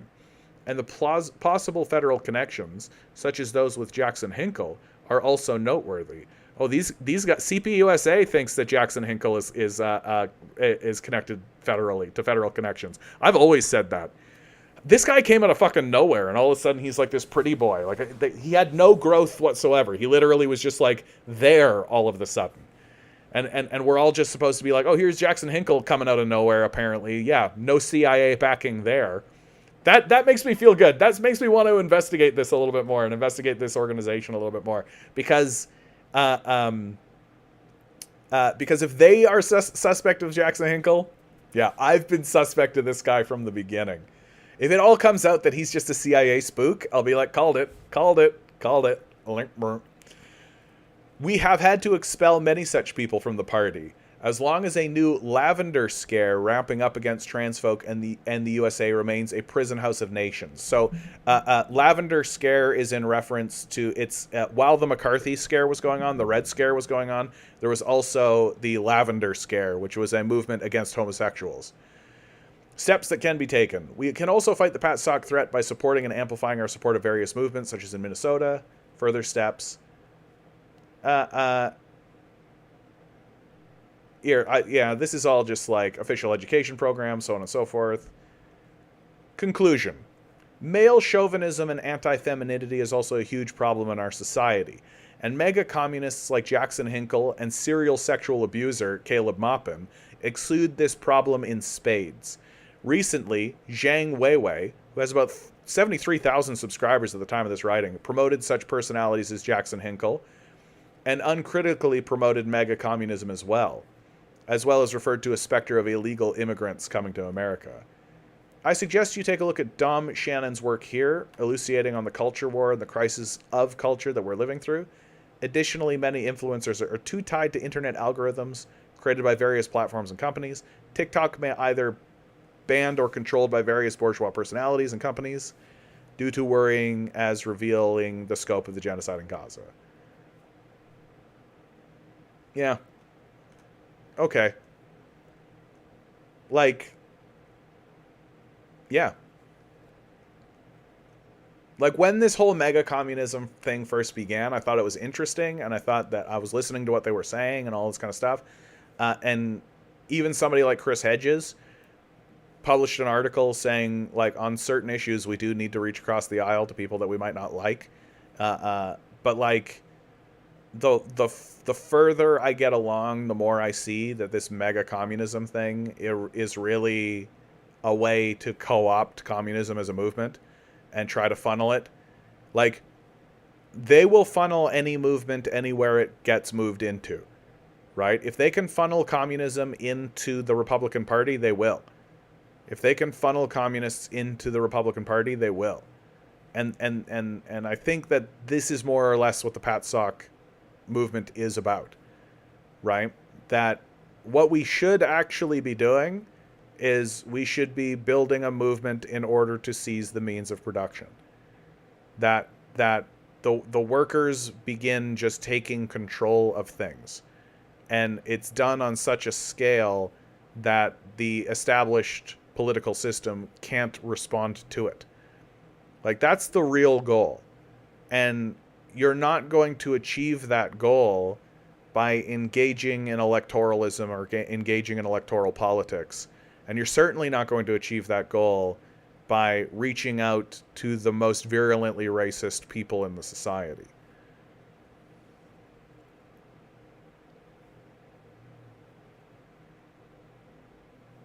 We have a Liberty Twitcher.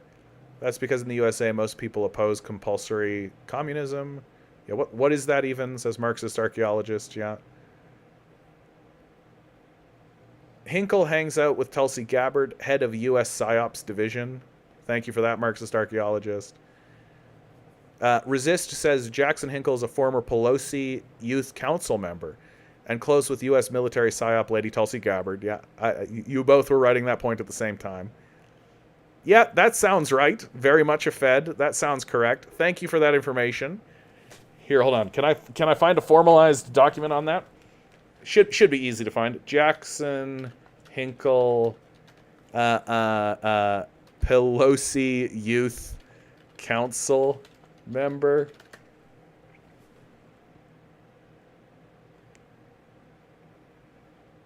Do we have?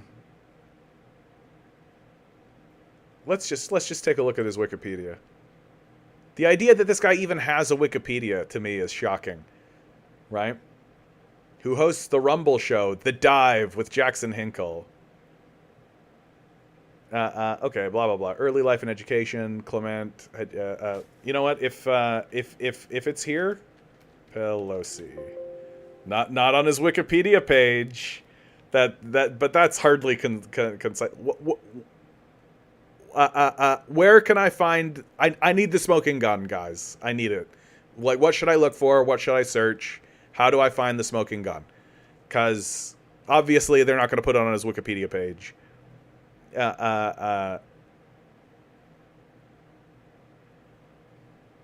Like, tell me what to Google, because I am actually curious about this. For very personal reasons. So Marxist, I can't click on that link, right? Tell me what to search. Tell me what to Google. Like, I'm doing this exclusively for personal reasons. This is a personal Google Jackson Hinkle Pelosi. Here, maybe if I actually get to Google. Google.ca. No thanks. Jackson Hinkle Pelosi.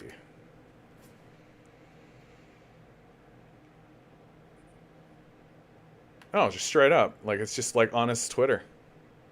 As a former member of Nancy Pelosi's Youth Advisory Council, I am happy to endorse her progressive challenger for Congress. Pelosi is funding Trump's imperialist FP agenda, supporting his NSA spy program, and now backing his CIA puppet in Venezuela. So he just says it. Okay. Cool. Yeah, this guy's a Fed. Look, come on. Like, what are we, stupid? Now, to be fair, He says it so that he can get a dig on her, right? As a former member of Nancy Pelosi's Youth Advisory Council, I'm happy to endorse her progressive challenger, Shahid for Change. So he's throwing his chips in with Nancy Pelosi's challenger. That doesn't tell me. He's just a Fed, right? Like, come on. No, it's not good enough. It's not good enough. I'm not happy. I'm not happy with that. I need something more than that.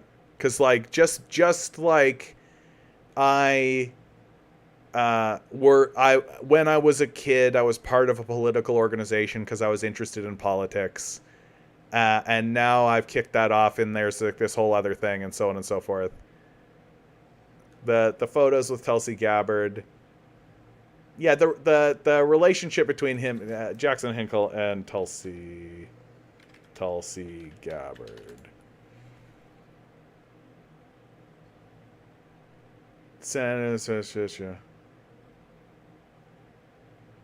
No. This one keeps coming up. I'm going to take a look at this. We're at the end of the show, so I'm definitely going to just fuss about. Yeah, I 100% believe Jackson Hinkle is a grifter, someone who swindles money. In this case, he advocates for political positions he doesn't really believe for financial gain. I think I called that right away.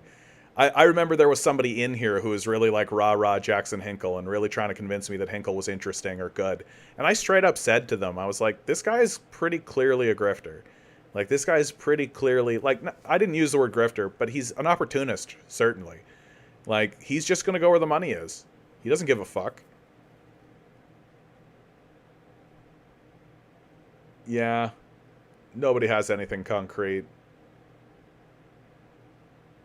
Yeah, just conspiracy brain, but I would not be surprised if it was CIA PSYOP. Yeah, other people are saying the same thing I've been saying. But, like, when it comes to this guy, I'm going to need...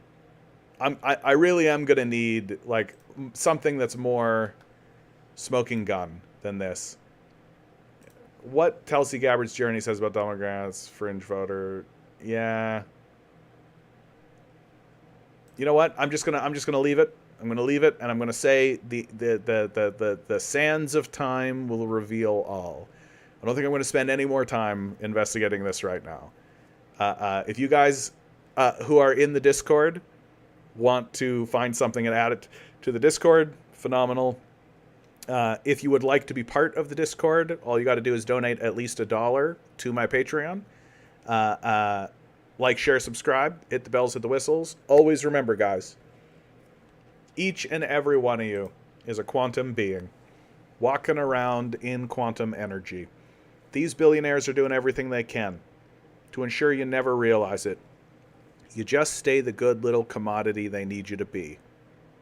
Rebel. Revolt. Repent. Good luck. We're going to need it.